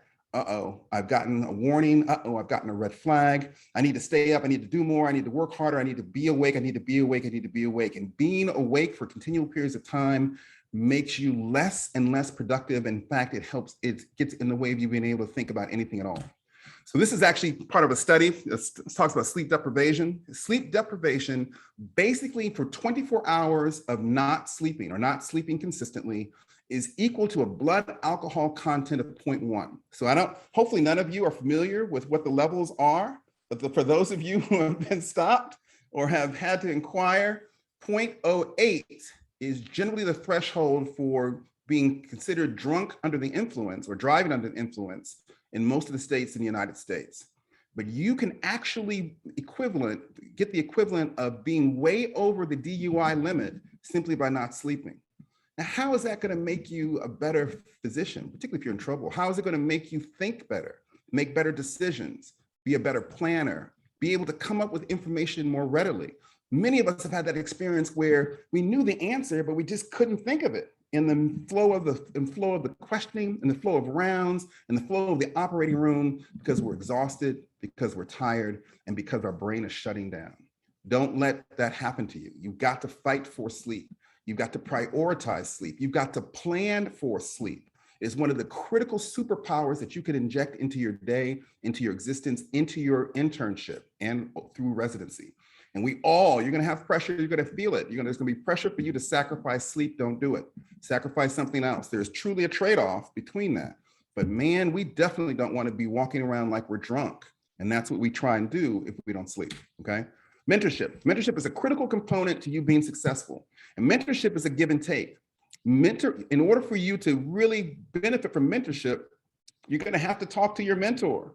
You're going to have to share with them your desire, your goals. You're going to have to know, as Dr. Kemp said, what your core 3 things are. You're going to need to know some things about yourself so you can share them, because what you're doing is shaping the way that they perceive you and judge you. You want to be in control of that process. So a couple of things have to happen. One, when you think of those 3 things, they have to be true. I mean, that sounds pretty straightforward, but you can't make up the 3 things you're aspiring to. You got to pick the 3 things you actually are doing, because that is the easiest thing for you to do in times of stress, are the things that you already are, the things that you've already demonstrated. The way that you already behave is going to be tested over and over again. And so you pick the things that you already are good at, so that in times of stress, those things are demonstrated over and over again. And if you have told them upfront, these are the things that are part of my brand, and then they see them demonstrated over and over again, then they're judging you based on the parameters that you set, but you've got to set them. And the way that you do that is with an early and often communication with your mentor. Mentorship comes from a lot of different things. We think about it as the older, younger, but it's near peer mentorship. It's being mentored by people in your year. It's being able to see a different way or an easier way or a different approach to something that you may be struggling with. The other part too is there's a communication thing that's involved in mentorship that's critical to your success. When you get, and for those of you who are already there, you should already have met everyone who could potentially be a mentor for you who is in the decision-making tree. You need to have met your chairperson, your program director. You need to have met the program coordinator. You need to have met and talked to your chief resident, senior residents, your people in your cohort. Everyone in that hierarchy needs to have met and talked with you. And you need to be prepared, just like an elevator speech, with an idea of who you are so that they can start to assess you based on the parameters that you set. I can't stress that enough. There are parameters that you're going to have to be judged by, but in a personal way, you want to set those parameters, and you can do that by the way that you introduce yourself and by the knowledge of who you are to begin with, okay? Feedback. Looking for feedback, gaining feedback is important. In fact, it's so important that it's actually mandatory for you based on the ACGME guidelines or milestones. We're going to talk about those briefly. These milestones that a lot of you might have gotten handed out as a packet are actually what your program is supposed to judge you by, right? And it is the language and the expectation that you can judge yourself by. One of the things that the ACGME actually wants you to do is to see whether or not you have deficits on these milestones and seek feedback about how you can improve those. When you do that, you are actually fulfilling some of the other aspects of these milestones. I'll show you in a second.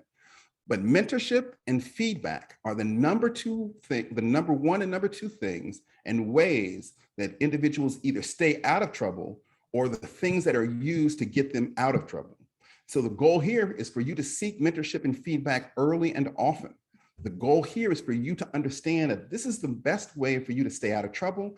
And if there's an inkling of trouble, you've already established a network or an infrastructure in which you can get out of it. This needs to be happening right now if you haven't already done it, all right? So even if you've done everything right, even if you've listened to every single thing that was said on this call, you've incorporated these things, sometimes there's still a brick wall. Sometimes there's still people who don't really care where you're from, don't really care. They have made a preconceived notion about you, and then you're in trouble, right?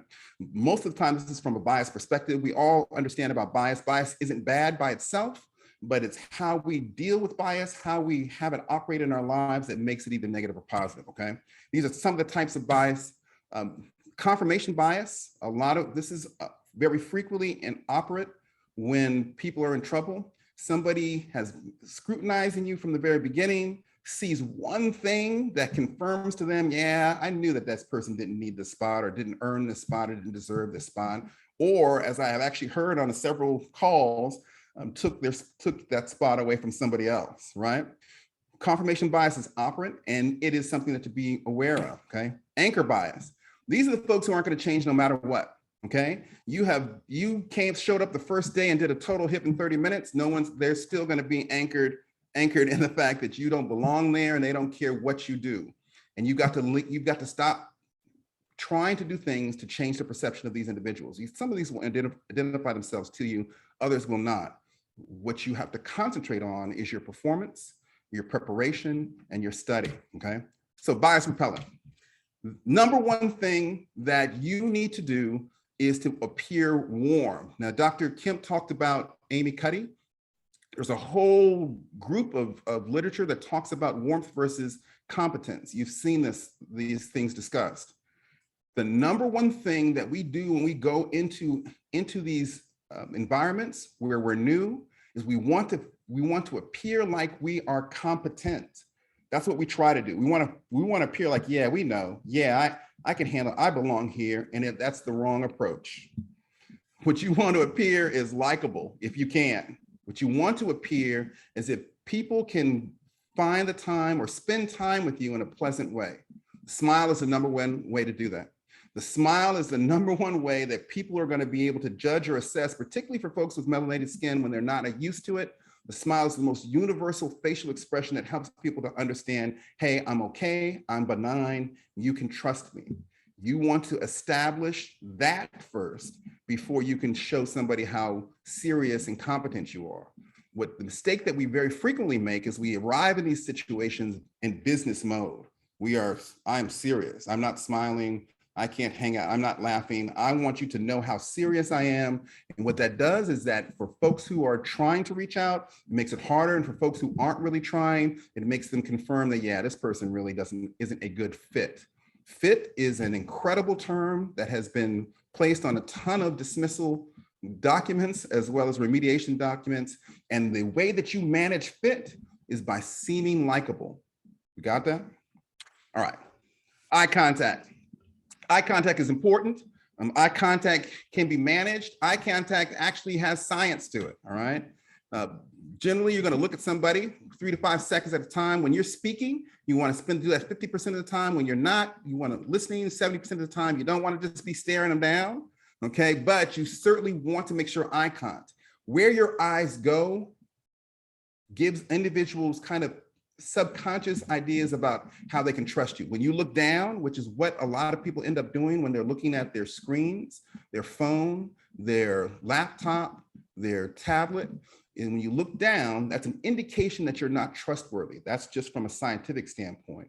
And so the goal here is for you to understand that eye contact is a critical component to seeming to be a good fit, to be likable, to be part of the group, because that's your goal, is to turn the fact that you are them or an outsider into an us, part of the group, okay?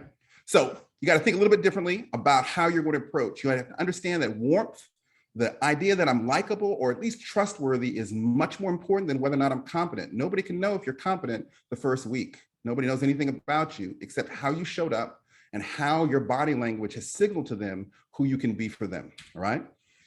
When you do make a mistake, you got to let yourself off the hook. You got to certainly say to yourself, I'm not going to make that again. I'm going to find ways to improve. You have to make that promise to yourself, but also say it out loud to the people who are evaluating you. But you got to let yourself off the hook. Everybody makes mistakes. This is actually part of this process, is where you don't get it right. where you don't know the answer, where you are struggling to kind of find a process that works for you. And you do that in a guided, supervised way so people don't get hurt. But that's part of this process, right? You got to remember that your ability to overcome hurdles, including mistakes, is the critical part of your learning process. And it's something you've already done. All of you out here have already shown resilience in a way that has gotten you to this point, and you got to own that and remember it, okay? So you've started your internship, you have just lit this match for your career, you are on fire, but many of you will very shortly have the fire go out. And part of it has to do with how we deal with the red flags that are around us about either the environment that we're in or how we're responding to it, okay? So, toxic program, okay? There are some programs out there that are abusive. The way that people speak to one another, the expectations, the scrutiny, the criticism, these things are heightened to a point that they're not productive, and they're not geared towards being productive. They're geared, as Dr. Kemp said, towards increasing the stress. For those of you who have joined fraternities and sororities, it's almost like a pledging process where through adversity, you are weeded out. The people who can't take it are weeded out, and those that remain, though they're traumatized, are welcomed into the group, right? There's also leadership. Leadership is a critical component to how the environment is displayed. If leadership is not responsive to you directly or to people like you in the program, then that increases the amount of stress and difficulty in you finding your way. And residents, the fellow residents who should be a network of individuals who work together to get patient care done. If that network is falling apart, or if you are not part of that support network, that's critical, then you are going to experience a significant amount of toxicity, and that is difficult to overcome. Academic safety, the ability to actually say a wrong answer and not be criticized or put aside or minimized by the rest. When that is not present, then that also makes it very difficult for you to thrive in those settings. There's also a toxic environment that's internal. What do you say to yourself? We've already had a discussion about impostorism, imposter syndrome. I don't really like that term anymore, only because it makes it seem like you have something that's bad, but really it's a response to toxic environments that almost everybody goes through if they find themselves in those. But that toxic self-talk, what you tell yourself, man, I'm no good. I knew I shouldn't be here. Maybe I should pick something else. Man, I'm never going to get this. That toxic self-talk is a critical component to people who eventually burn out, who become depressed, and who drift away from connection for the rest of the residents. You've already heard some ways to overcome that, some things that you must do. We're not going to spend time on that, okay? We talk about that toxic self-talk. This is Maya Angelou. Now, those of you who don't know her, shame on you. All right, but an incredible author and poet. This is her response to her publishing her 12th book. 12th book is that this was going to be the time that they were going to find out that she wasn't really who she had been perceived to be. And for her, she talks about some of that negative self-talk and the etiology for that for her. But these are things that we do frequently, and you have to stop. You have to replace that negative self-talk with something else. It's like, that talk is like having some frenemy in your head who is telling you, nah, you can't do this. Nah, you're no good. Nah, you shouldn't have done this in the first place. And it makes it easier for you to accept your mediocre performance because you don't think that you are able to do better, right? So toxic responses, emotional exhaustion, depersonalization, where you're no longer feeling like yourself. You no longer feel like you have any kind of self-direction. And then low personal accomplishment, where even when you do things that are good, you feel no connection to them in a good way, where you're just like, yeah, whatever, anybody could have done that. Yeah, I just lucked up. Many of you have made those kind of comments to yourself. Anybody could have done that. That wasn't anything special. You know, all of those kind of things are an indication of a toxic response. And that response is a red flag. It should be a red flag to you, but it's going to be a red flag to the people around you. And if that happens, then you're going to be someone who's going to get that email message about how your performance has dropped off because now you are operating with toxic responses to the environment that you're in. Okay, so a couple things are important here. You've already heard them. When you feel or see these red flags, you have to respond immediately. If there can't be a delay. You have to respond immediately. And by responding, you've got to call for help. You've got to have already connected to somebody who you can reach out to. You've already seen a ton of organizations. That's what we're poised to do. In fact, we're so poised to do that. When you call for help, okay, our goal here is then to leverage our networks to leverage your network, right? And so when you plug into one of us, then very frequently a ton of us are going to respond in a way that is geared towards helping you, either to reinforce the fact that you deserve where you are, or to give you tools or even intervention that can help you. Sometimes that can be a little overwhelming because we come to help like this, right? And so managing the help sometimes is an issue for you. But the goal here is making certain that you understand that when you find the first scent of smoke, then you need to send out help. Talks about the ACGME milestones. These are the ones for orthopedic. There are a couple of them that they're all important. They're based on 6 different things that you need to be able to know. You've got to look at these because this is how people are looking at you, right? And this gives you language to ask for feedback. I'm doing such and such and so. We'll talk about one of them. For example, professionalism. Professionalism is the number one criteria by which most people are dismissed or remediated in programs. That's the heading under which you have either failed or fallen short in some way. You haven't shown professionalism. But these are some of the ways that the ACGME is defining that. You got to be reliably come to clinic. We've already heard that. Be on time. You got to perform your task in a timely manner, okay? You got to make sure that in a timely manner, you got appropriate attention to detail. You've heard every single one of these things mentioned, but this is actually the official document and scale in which you're going to be evaluated. And so you need to know those things. This is a document that you can get download online. This gives you the language and the criteria by which you're going to be evaluated in your program. Every program in the United States has to do this, okay? This is one of the ones where you actually even have to understand how to take care of yourself, where your own personal well-being is actually part of your professionalism. Did you sleep? Are you showing up, unshowered and sleepy as can be? How are you interacting in the environment where you are for your own professional well-being, and who are you talking to about it, right? You've got to communicate. Many of us, when we make a mistake or when we feel that we're under fire, we shut down, we get quiet. We don't want to talk to anybody. We don't want anybody else to know that we are proving to them that we don't belong, so to speak. And that's the opposite. You've already heard that. We don't have to, well, I do have to talk about it a little bit. Communication is such an important part that it needs to be started from the beginning. It is the way that you reduce risk, but it's also the way that you can then recover if something happens. If you've established lines of communication when there is no stress, then under stress, those lines of communication can still be open to you. It is not the time to then go sit with the PD for the first time to start talking about who you are and what you really represent. This idea of communication being critical has to start from day one. And you have time if you haven't done this. But you must establish these lines of communication openly and honestly so that you can not only reduce risk, because people feel that they have an insight into who you are and what you are because you've told them what the parameters should be, and they're going to be judging you on the ones that are best suited for you. And then you're going to be able to go periodically to talk about what your progress is based on the milestones that you are going to proactively use language that says, hey, right now, I feel that I am at a higher level when it comes to my timely response to consults or my timely completion of dictations. These things can help you to be able to be seen as somebody who's proactively working on your own education and navigating through these spaces. And you must do that, right? These are some of the other ones, team membership, where you recognize communication between people and how biases might interfere with that, how you can have an honest, open conversation in a way that's not personal or threatening, things that you are supposed to do. You got to accept responsibility for the things that you do. You can't blame other people. You got to ask for and respond to feedback. These are all in the milestones.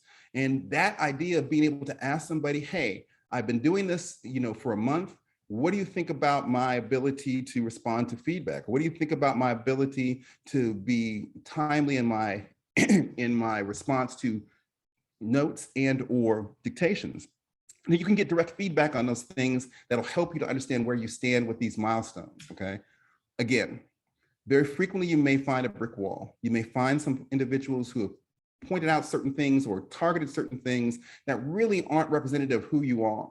And your goal to overcome them has to do with how you started, and then also how you recognize red flags when they appear and how you respond. That communication piece where you talk to somebody and then reinforce that with an email. That is such a critical thing that you should be doing it right now. Every time you talk to somebody, every time that you particularly talk to somebody about a part of either care or the program, you should respond with an email or text that says exactly what Dr. Kemp said. Thank you so much for your time and attention. I appreciate the discussion that we've had. During that discussion, we talked about three things. One was how well I'm doing with my learning process. Two, how I can improve to some degree as far as decision-making process. And three, a system where I can do that. So far, I have incorporated these four things to address the stuff we talked about, and I'll touch base with you next month to make certain that to see where we are with that process. You've got to do that every time, each time. If you establish that early, then also people don't think that you're trying to do it just because you're in trouble if you do it late. So our goal here on this call is not only to share these things with you, but to be able to change this brick wall into a brick road and to get you to the place where you want to be, okay? So for me, I'm gonna pause right there. If you have any questions, I think we're gonna be on a panel type situation in a moment. For those of you who are still with us, I appreciate your time and attention. And again, thank you so much for finding worth in being with us. And hopefully you can understand the incredible benefit that this has been or will be for you moving forward. That's Absolutely. It for me. Thank you, Dr. Ross. Thank you, thank you, thank you. So I'm not seeing questions yet in the chat or in the Q&A, but if you have any questions, please drop them in the chat. We want to hear from you. This is for you. So we want you to get any questions you have addressed tonight. We don't want anyone to go Alicia, can I home just make a with couple questions. comments? Sure, absolutely, Dr. Carson. So my comments are, Ali's talk is phenomenal. I mean, Ali's talk really, Dr. Ross's talk covers every single part of the spectrum of what we're going through. This past year, it's been a really hard year on a lot of our interns. And I can tell you some of the comments and the feedback have been. The comments and feedbacks have been about a lot of interns. And it's a little bit strange, but I think it's the era that we're in, is there's a question of efficiency. I thought Dr. Pino did a really good job of talking about how one can improve their efficiency by writing things down, by taking pictures. The only thing I'll say about taking pictures, it varies from institution to institution about pictures. So at our institution, I turn a blind eye because there is a rule that you cannot take any pictures unless it's with a hospital camera. So I know, and the other thing is that a lot of your phones need to be encrypted if you're going to share patient information. So Dr. Pino's advice is excellent advice. My residents here at WashU do it all the time, and it's a great way of communicating. But please, please, please be safe, because this can be one thing that an upper level resident or an attending can try to hold you accountable to in regards to professionalism. So follow the lead of your other residents in regards to how they're doing things. I tell my residents, if you take a picture, just make sure there's no nurse in the room, make sure there's no one around, and hopefully you're taking a picture on your iPhone or whatever it is that's encrypted where you're sharing the information. So that's the first thing. Second thing is EMR. EMR, I think Dr. Kemp said very, very, very well. Cutting and pasting will get you in trouble every single time. I literally have a resident that was fired for cutting and pasting. He was fired. He was warned twice not to cut and paste. And literally the example I'll give you, like Dr. Kemp referred to, post-op day number 4, total knee replacement doing fine, epidural in place. Well, the epidural was pulled out on post-op day 1. We as attendings are responsible for the patients, and whatever documentation you put in the chart and I sign, I'm responsible. I'm the responsible party for that. So that in itself is a big, big, big no-no. The other big no-no is sharing your EMR code logons with other people. I'm just trying to give you little things that have gotten residents in trouble previously that you don't think as being really big things. So that is really important too, is that you keep your own EMR logons and not use anyone else's, because they will use that against you. Case logs. You got to stay up on your case logs. If you don't stay up on your case logs, you can be fired for that. That's a professionalism. I have a resident right now who will be left nameless at this point in time, but I was in a CCC meeting and they brought up the fact that he hadn't logged in a case all year. That did not go over well. And all of a sudden, he's now above the radar, being criticized for everything. So you will get your speeches about your case logs, how your case logs have to be up to date. The last thing I'll say, well, two last things I'll say is, one is you got to respond to emails and text messages in a prompt fashion. That is another thing that people will be hypercritical of you if they find things that you're not responding to appropriately, that they then hold against you. We've talked about this at CCC meetings, and it's truly, truly unfortunate. And the last thing that Dr. Ross referred to, you got to have a self-awareness. You got to really take a look at yourself. And if you're in trouble, or if you're sensing that something just isn't right, please, please, please reach out to someone. I'm under the belief now that I've had a couple residents that have gotten in trouble totally underneath my thumb, which is totally unfortunate. I've had one resident was dismissed. I talked to him once a month, but he wasn't conveying the information that I need to hear. So you got to be honest with yourself and honest with your mentors of exactly what's playing out. And I'll stop there. And anyone else can add to that, that's fine. Thank you. I see Dr. Harrington's hand up, so I want to give him an opportunity, but I really want to encourage our folks watching to submit any questions you have. But Dr. Harrington. Yeah, I'm Mel Harrington. I'm program director at Baylor College of Medicine in Houston. I had the honor of helping to train Dr. Kemp back in the day. But I just wanted to give you, from the program director and programs side of things, in terms of what needs to happen if you are finding yourself in trouble. One of the things that I know Dr. Carson and I, who have heard from many of the residents who've struggled over time, is that there's not a good objective rationale, and they haven't been given official notification or enough time to remediate. And so, the big thing is that if you are getting in trouble to the point where programs are considering, suspension, firing, or even, making you repeat a year, that's a big legal process. And I can tell you, at our program, at least, our attorneys are very serious about it and making sure that we've dotted all of our I's and crossed all the T's. And so I think the number one thing is, recognizing that you are under the gun, and that the spotlight's on you, or you've got a target on your back. And that can start from day one with any interaction. So I think all the comments about documenting your interactions is critical. And requesting feedback at the beginning, middle, and end of each rotation is critical. And the one thing I tell all of our residents, that in general in medicine, we absolutely suck at giving feedback. The common thing that we hear is, you'll say, "Hey doc, how am I doing?" And we'll say, "Yeah, you're doing fine." And then you wonder why you get these scathing reviews on your written evaluation. So you need to specifically ask, "So Dr. Ross, how did I do on this rotation? What specifically did I do well? What do I need to improve on?" And then document that conversation, so that when Dr. Ross says, "Oh yeah, you're doing fine," but then 6 months later wants to come back and say you suck on a rotation, you've got, "Hey, he said this." So it gives you, and God forbid you need an attorney, it gives them something to work with.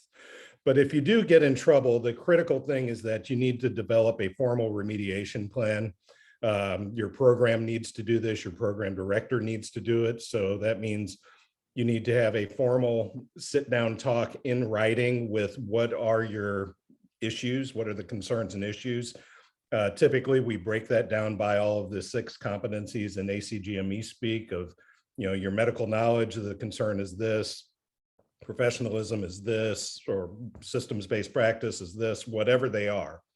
And then you need to have a very specific plan drawn up in conjunction with the program as to, this is what you need to do to address each one of these issues.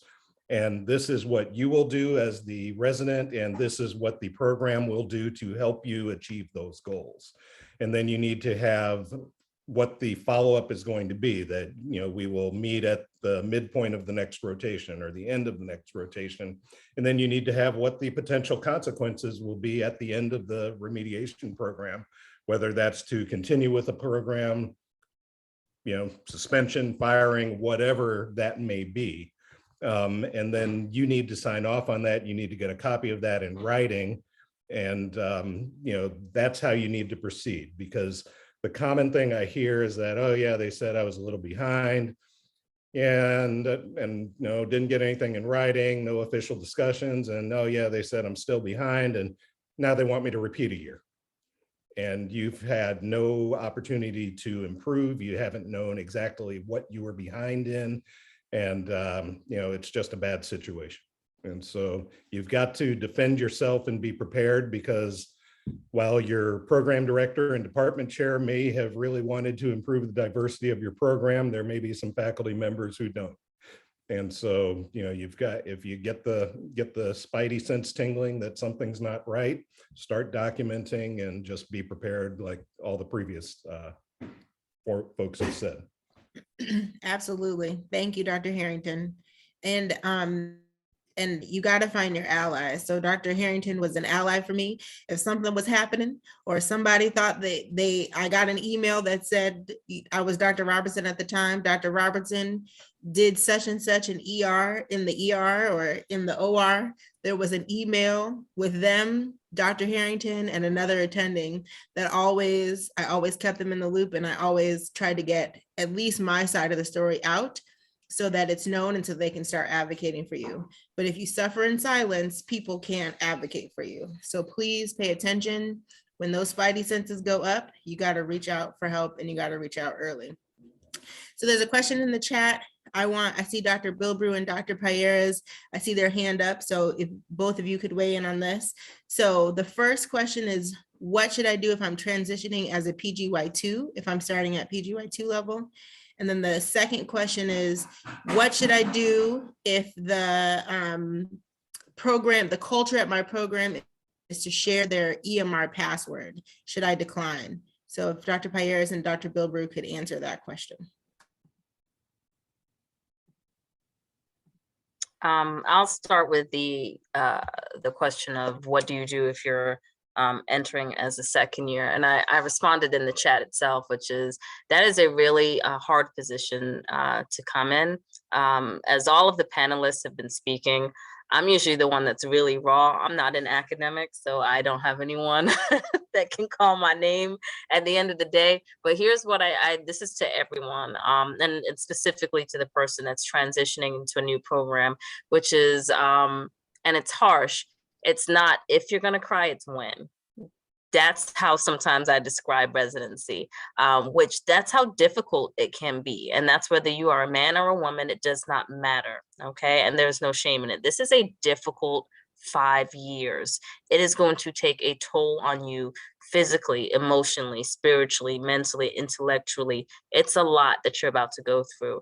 And that's why we all stand here in the gray for you to help you through this process, okay? And so one of my mentors, Dr. Simpson Mason, when I called her crying for the first time, and it was my 4th year, she said, I wonder what took you so long. Because she said, I was expecting this phone call 4 years ago. So she's like, congratulations, you made it to your 4th year. So I want to tell all of y'all that and repeat it to say it's okay. There are going to be trials and tribulations, and yet you will still persevere. So the question about the second year, you have to work even harder because there's already a culture in the place that you're coming into. It's already established, and everyone is ahead of you by an entire year in knowing that culture, knowing the attendings, knowing the residents, knowing the nurses. And so you have to hit the ground running, okay? You have to be prepared, over-prepared, and over-prepared again. You have to be adaptable and flexible, okay? I think one of the keys to being successful as a resident is the ability to adapt to each attending. So I could not take the way I was with attending A, who may be extremely meticulous, wanted a very thorough A, B, and C, and then I'm on another rotation and attending B is very lackadaisical and does not respond to extremely detailed histories. That ability to adapt and be flexible from rotation to rotation, from resident to resident, from chief to chief is going to ensure your success.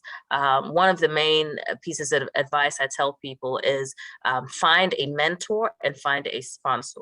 Okay, a mentor is someone that can just kind of help you professionally. You know, they're going to give you advice on the OITE. They're going to give you advice on, you know, maybe how to present in fracture conference. That's a good mentor. A sponsor is someone who is putting themselves in the middle and will advocate for you, like what Dr. Harrington was for Dr. Robinson at the time. He was her sponsor, meaning because she had shown herself to be worthy in all the other places, he could step in for the middle of her if somebody was calling her name out of place. Unfortunately, this is the flip side. You can go through your entire residency and not find a sponsor, okay? It just happens, but do your best to align yourself with someone.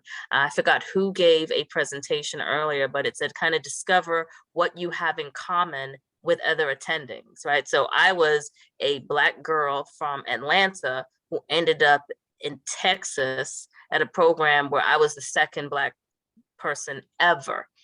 Everybody went out and hunted. What do I know about that? Like, I know Phipps Plaza. I took the steps and actually went hunting with them, and it was fun. And so it became something that, you know, I learned how to shoot a gun. So you have to make sure you adapt to the environment. You have to shift a little bit. You have to continue to persevere, and you have to know who your friends are and who your enemies are in the program. Absolutely. I want to give Dr. Payeras the second question. Yes, I actually saw also an answered one on the Q&A section as well. So just very briefly on the EMR sharing, there's a lot of things that you may or may not think that can get you in trouble, but that is a legal issue. You are not supposed to share your EMR, period. You work really hard to be here. A lot of stuff are not, we're already in a disadvantaged position because of the way that we look. We're already getting sort of like being watched, and they're gonna look for any excuse to get us out of here, okay? A lot of those co-residents of yours, they don't have that problem. Unfortunately, whether we want to acknowledge that or not, so just don't look for any opportunities like, hey, is there a reason why we have to share them? Like, what is the benefit of sharing the password? Just, you know, just be frank and honest, like, hey, I don't know why we have to share it. Like, there is really no reason. I prefer not to do it, move on in the story. The other question, which to me was personally more, that I can contribute more, is getting pregnant during residency and how to navigate that. Now, I was pregnant during residency. As a senior resident, sometimes you can plan these things and sometimes you don't. And it does take a village. And unfortunately for, you know, orthopedics, there's not a lot of rules about this because, again, there's only 6% of us, right? So there weren't a lot of time off per se. There's not a lot of rules and regulations about this. So even for the ACGME, for orthopedics in particular, they had it's 6 weeks off a year, or you have to repeat the year, period, end of story, whether it's pregnancy or not. And so they're, you know, for like family medicine and pediatrics, they have like a whole thing where you can take like a month of research and additional time, and they have all these other ways and things that you can navigate. But for the surgical subspecialties, it's very different, specifically for orthopedics. And I don't think that that has changed since I was a resident, unfortunately. I think with it has changed. There's more time. I was gonna say, unless it has changed, because now with the wonderful work of, you know, Dr. Simpson Mason and we've infiltrated finally ACGME, we are making changes. And so regardless of that, always talk to your programs, because the programs may not have adapted everything, and you may have to also depend on your co-residents. Again, the name of the game here, you have to depend on your co-residents, because regardless, they are going to have to share some call. Things would have to, you know, you're gonna have to depend on them as well for call coverings and things like that. So, you know, you will find out soon enough. You may want to take some extra call before, do whatever you have to do.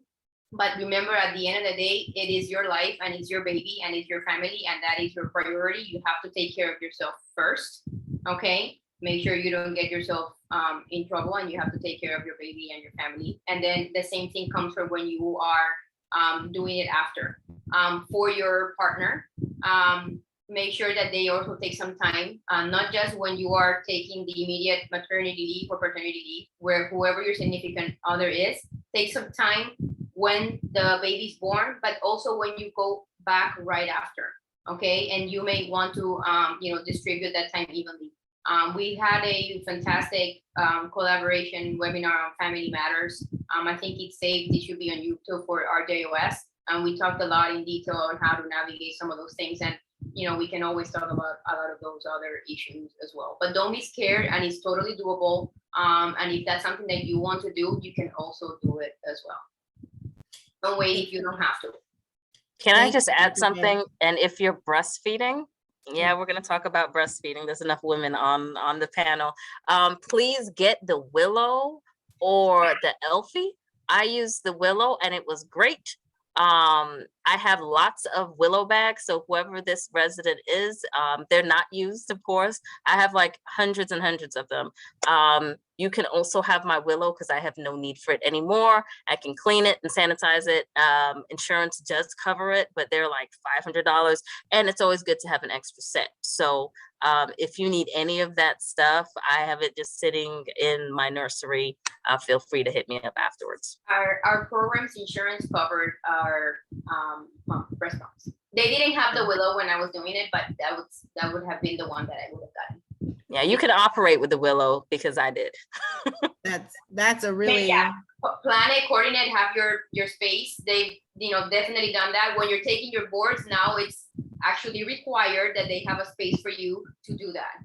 It was one of those people. I was one of those people that took the boards and they didn't have something, and then I was in the bathroom doing all these things. So thankfully, a lot of these things are now there, and you guys should not have any of those problems now. So we will continue to make these changes, and a lot of these things will change so that you guys don't have to have these problems. So always pass it on, move it forward, and keep up the next generation so that we can continue to pass on That's really generous of you, Dr. Buber. Do you want to drop your email in the chat so that resident can reach out to you?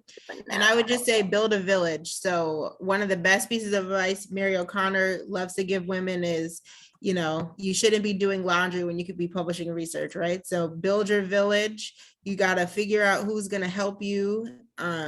You got to have a good partner if you think you want to become a parent during residency, because the time is not your own. It's difficult even as an attending. The time is still not your own, but it's a little bit better. So really, try to plan it if you can. I see Dr. Wells' hand up, but this question is actually for Dr. Pino specifically. So I want to give her and Dr. Hicks an opportunity to answer that. So this is Dr. Pino. As someone who's starting on trauma, how exactly were you able to find and establish your study habits with such a busy schedule? So if both Dr. Pino and Dr. Hicks could answer that question. So that's actually something that I personally struggled with. I did not do enough studying like the first 2 months, and I was shy and intimidated to ask my chief resident how to study. What I did the last month, and then I forced myself to adopt it the rest of the year, was I did 5 questions in the morning before I went to work. I like Anki. I did quick little Anki cards on the pertinent fact that I didn't know about the question or I did know. And then throughout the day, I would just review, I do those flashcards. Like if I'm walking, that's probably not safe, but when I'm walking or I'm waiting in line to get food, that's really when I do my Anki cards. And then if it's a slow day in clinic and we have like a 20-minute gap between patients, I have my comprehensive review and I just start reading a little bit off of that. I'm starting on trauma again this summer as a 2, and I plan to do that again. So like we start on Friday and we're meeting up at 5:15. So I will be up at 4. I'll walk my dog. I'll do 3 to 5 questions in the morning as I'm walking her. And then when I have time during the day, I'll do my Anki cards. And if it's a slow day in clinic, which it probably won't be, I'll try to read, or if not, as soon as I get home, I'll try to read at least like 3 to 5 pages. And it's hard and it's exhausting, but that's also like what caffeine is for, to help you get through that. And then hopefully at the end of your day, you can disconnect a little bit. And I'll chime in too. It's hard to find time to read in residency in general, and especially on trauma, and especially when you're just starting out and you feel like you're drinking from a fire hydrant. What I would say is in medical school, you have plenty of time to study and read. This isn't really medical school, it's a little different. So I think what you just heard was basically do a little bit and do what you can. We also heard it's important to sleep, so don't feel guilty that you go home and you want to go to sleep. I would say what I did when I was on trauma as a junior was I would try to read about the consults I had the previous day before trauma conference. You know, it may not feel like you're doing structured like ortho bullets type questions, but you're learning something that you actually did, so it actually sticks a little bit better. And then you're actually reading through something. And then I think it's really important to push yourself on the weekends, to use your mornings on the weekends to study. I found that really helpful in residency.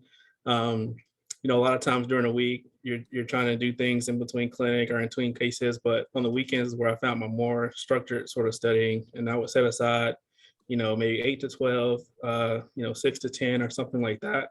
And then the rest of the day is mine. So those are my sort of tips and tricks, especially on trauma. I think right now it's important to kind of work on being reliable, you know, learning what you're doing in the hospital, but just doing a little bit.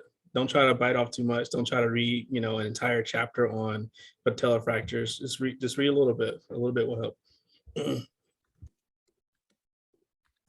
Can Dr. Oni or Dr. Bridges give us like 1 or 2 things that you've seen interns do that impressed you? Just briefly. I know we're over time, but I want to make sure we give everybody a chance to talk. Just 1 or 2 things that an intern has done that really impressed you. Well, for me, I would say one of the few things that's, well, actually one thing that's really impressed me was an intern that came in with their operative plan for a case. I mean, they literally had the pictures of an outline of the X-rays, the angles that we were going to cut the tibia at, and the distal femoral valgus cut, you know, and some notes about, you know, I guess the notes they kind of inherited from the previous residents about the steps of my case. And I was just, I was shocked. The last time I saw that was a private residency. So, that's become old school, but you guys can make it new school again. Get used to paper, write those, you know, draft those operative plans and take it to the operating room and look at the face of your attendants when that happens. I want to give Dr. Bridges, since she joined us, give her an opportunity. What's one thing an intern has done that really impressed you? I think the times I've been impressed are the interns that are able to drop a certain amount of knowledge that I just would not expect that they would have yet. And you can tell those are the interns that have really taken the time to read and prepare specifically for cases or for didactics. And so, I mean, that just means that while we mentioned already, while it is very hard to get, you know, the studying in and the reading in starting out, especially on those busier rotations, you just have to figure out how to get it in, even if it's just a little bit, even if it's like the bullet point reading or going through like the quick steps, maybe like what was just mentioned, like notes that have already been taken of like surgical steps. Just, you have to take the time to really just try to briefly do a quick overview of that information, because those have been the times that junior residents have stood out for me. And we just had a resident who answered like to me, it was a difficult question. I don't know if I would have been able to answer it as an intern about a hand. It's just that we had a lecture on congenital hand, deformities, and she did an amazing job, and it had to come with preparing. Yeah, you just have to, you gotta get it in. It's hard, but whether it's getting up, like going to bed earlier so you can wake up earlier and get at least, some reading done or some questions done or whatnot. You just have to figure out what works for your schedule, but you got to do it. That's awesome. Thank you, Dr. Bridges. So I know we're over time and I don't see any more questions in the chat. I see some really good feedback from our attendings. That's it. I just want to summarize them and then I'm going to give Dr. Wells the final word. So Dr. Harrington says, if you bomb the OITE, you will have a target on your back. So that comes, we talked about that. If your goal should be 50% or more as an intern, and you should be improving every year. Dr. Payeras says— there are programs where that's all that matters. I have one of my colleagues who was at another program in the past said, you could kill a few patients, but if you were in the 99th percentile on the OITEs, you were good. So Yeah, it's official always the GLAD first thing. Yeah. Our official Even if I GLAD get a position call, is don't kill Dr. Kemp's not answering her pages, the first question that some people are going to ask her, what's her OIT score or what's her step 1 score? We do agree, but the official GLAD position is don't kill any patients either. But yes, if you do well, you will get the halo effect like he talked about.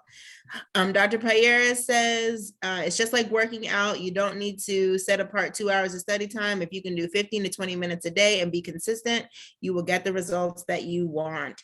And Dr. Carson said feedback is important. Most attendings can tell that you are doing great, but are not completely honest. So make sure you're meeting with them. We talked about soliciting feedback at the beginning, middle, and end, and then documenting with that general email saying, hey, we talked about ABC. Thank you so much. This is my plan, CDE, whatever your plan is. So we are over time, but I think we've had a great webinar, certainly learned a lot. And I want to hand it to Dr. Wells to give us the final thoughts or final words. Everybody hear me? Yes, we can hear you. Thank you so much. This for me, well, first, I'm Larry Wells. I'm from the West Coast, way out there in San Francisco, California. And for me, this has been an opportunity to get to know and meet people who I've never met in life before. But I get to see you on the page here. And I get to see Justin. Haven't met the brother yet, but I know Justin. And Elisa, I never met her yet, but I know her already. So the point here is, everyone, this is our home. This is our club. And I can't say enough about this being our club. So come back home.